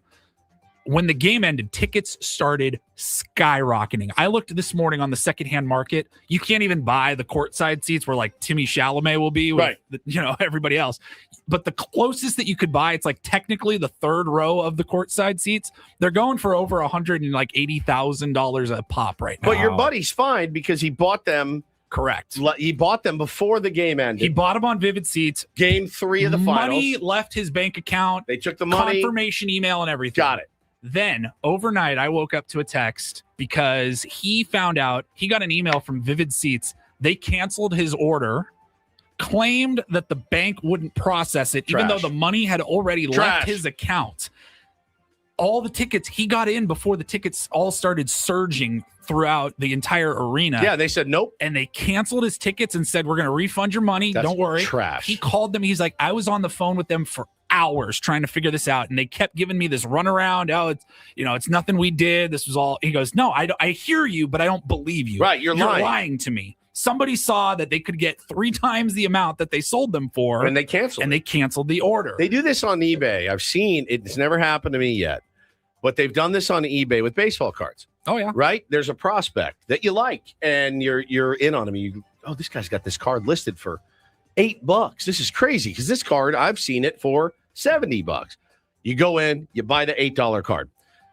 A couple hours later, you get the DM, hey, lost it. It's actually not for sale anymore. I lost it. I don't know where it is. And because the guy why would he sell it for $8 when he can cancel that order and sell it for $70?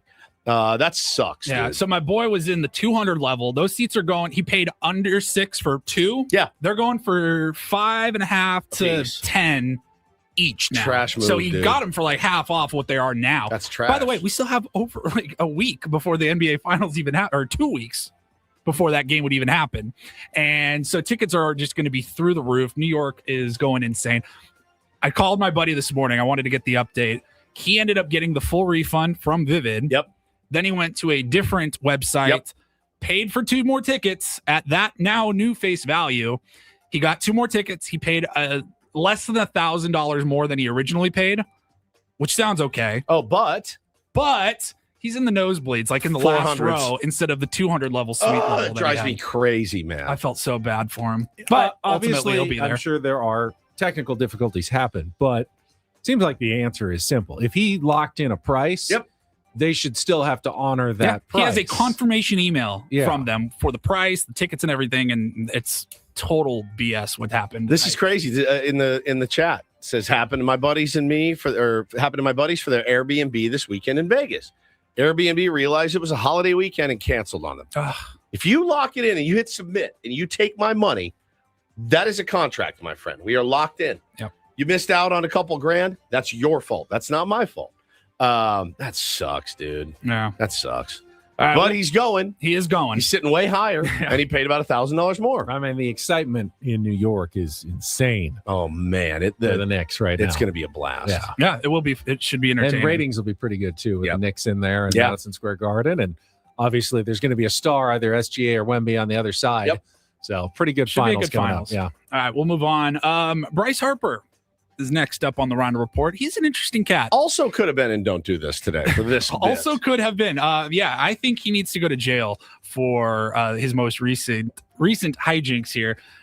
Bryce Harper's one of those guys. I kind of view him in the same light of like an Aaron Rodgers. Hasn't done anything like illegal. He's not a bad person. He's just kind of out there. He's not Brett Favre or anything. He's not stealing money from charities. He's a great athlete, like been around in the spotlight for a long time now.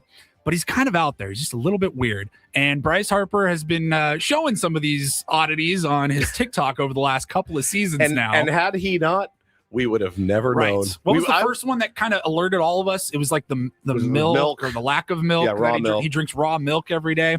He posted a video on his TikTok of him getting ready in the morning. Well, he did the bloodletting thing too, where they took out all his blood and replaced it with other blood. Yeah. He's like, look at me. I mean, he's just wild. He lays in some weird light. I mean, I don't know. He's an out there cat. So I'm showing this video on our YouTube stream if you're watching, but if you're not, it's just the camera set up on his vanity of his bathroom at the hotel, wherever the Phillies are staying downtown right now. And he's getting ready to brush his teeth. What he does is he's working the tube. You know, push the toothpaste from the bottom up to the tube. He puts the tube of toothpaste with both hands directly into his mouth. Squeezes. Like he's like a Go-Gurt or something. And he squeezes some of the toothpaste into his mouth, puts the cap back on. The toothbrush is still just sitting in his hand, wets the toothbrush, and then puts the toothbrush in his mouth to begin brushing his teeth. All right, let me not judge here. I'm going to try not to judge here. Is Bryce Harper actually doing it the right way? No. And we've all been doing it the wrong way. That's unsanitary. I mean, But unless it's yours. he's not touching. Yeah, you don't want your bacteria growing on your toothpaste tube. What about your toothbrush? Well, the toothbrush you rinse off and wash. I don't see him washing his tube every single time. Maybe he does. I'm going to try it tonight. I mean, I think everybody in the history of humanity squeezes some it on the toothpaste thing. onto the toothbrush and then brushes their teeth. It made me go, have I been doing this wrong I the just whole thought time? to myself. I remember when the movie Get Out came out 10 years ago. Great movie. There was a scene where the girlfriend, when she kind of snaps and the plot starts to turn. Right. She is sitting on her bed with a bowl of cereal. And the way she ate her cereal, it threw me off. This is 12 years later. Yeah. I believe the order was she took a bite of dry cereal, like a spoonful of dry cereal, and then took a cup with a straw and drank of milk and then drank some of the milk. And I go, no. That's not how that is done. This is crazy behavior. That's crazy work. That's great. Maybe she doesn't like the cereal getting soggy, whatever. You can control it more. At least there's an argument. I just don't see what possible advantage. Yeah. I mean, like, is it too hard to get it on the toothpaste? Does it fall off the toothbrush sometimes? Does he get too messy with it? Once my kids, don't let my kids. I have to put it on my kids because if they have to do it on the thing, it's a huge mess. So I just Load up the toothbrush every night. Have you ever had, like, when you're brushing your teeth, all it takes is like one little chunk of extra toothpaste that starts to get in the back of your mouth. You start feeling like you're choking or gagging on it. Like, I feel like that would happen so much more if you just took the tube right to your mouth. How vigilant are you about squeezing from the bottom? Pretty vigilant. Rather than I didn't used to just be. haphazardly squeezing from anywhere, and the tube ends up because this misshapen mess. I do the fold. The fold. I love the fold. The little fold at the bottom. Yeah. It's weird that you brought up yogurt, Paul. Why is it weird that he brought up yogurt? Well, earlier this morning, you were talking about your free meal that you got over the weekend. Wasn't a free meal. It wasn't a free meal.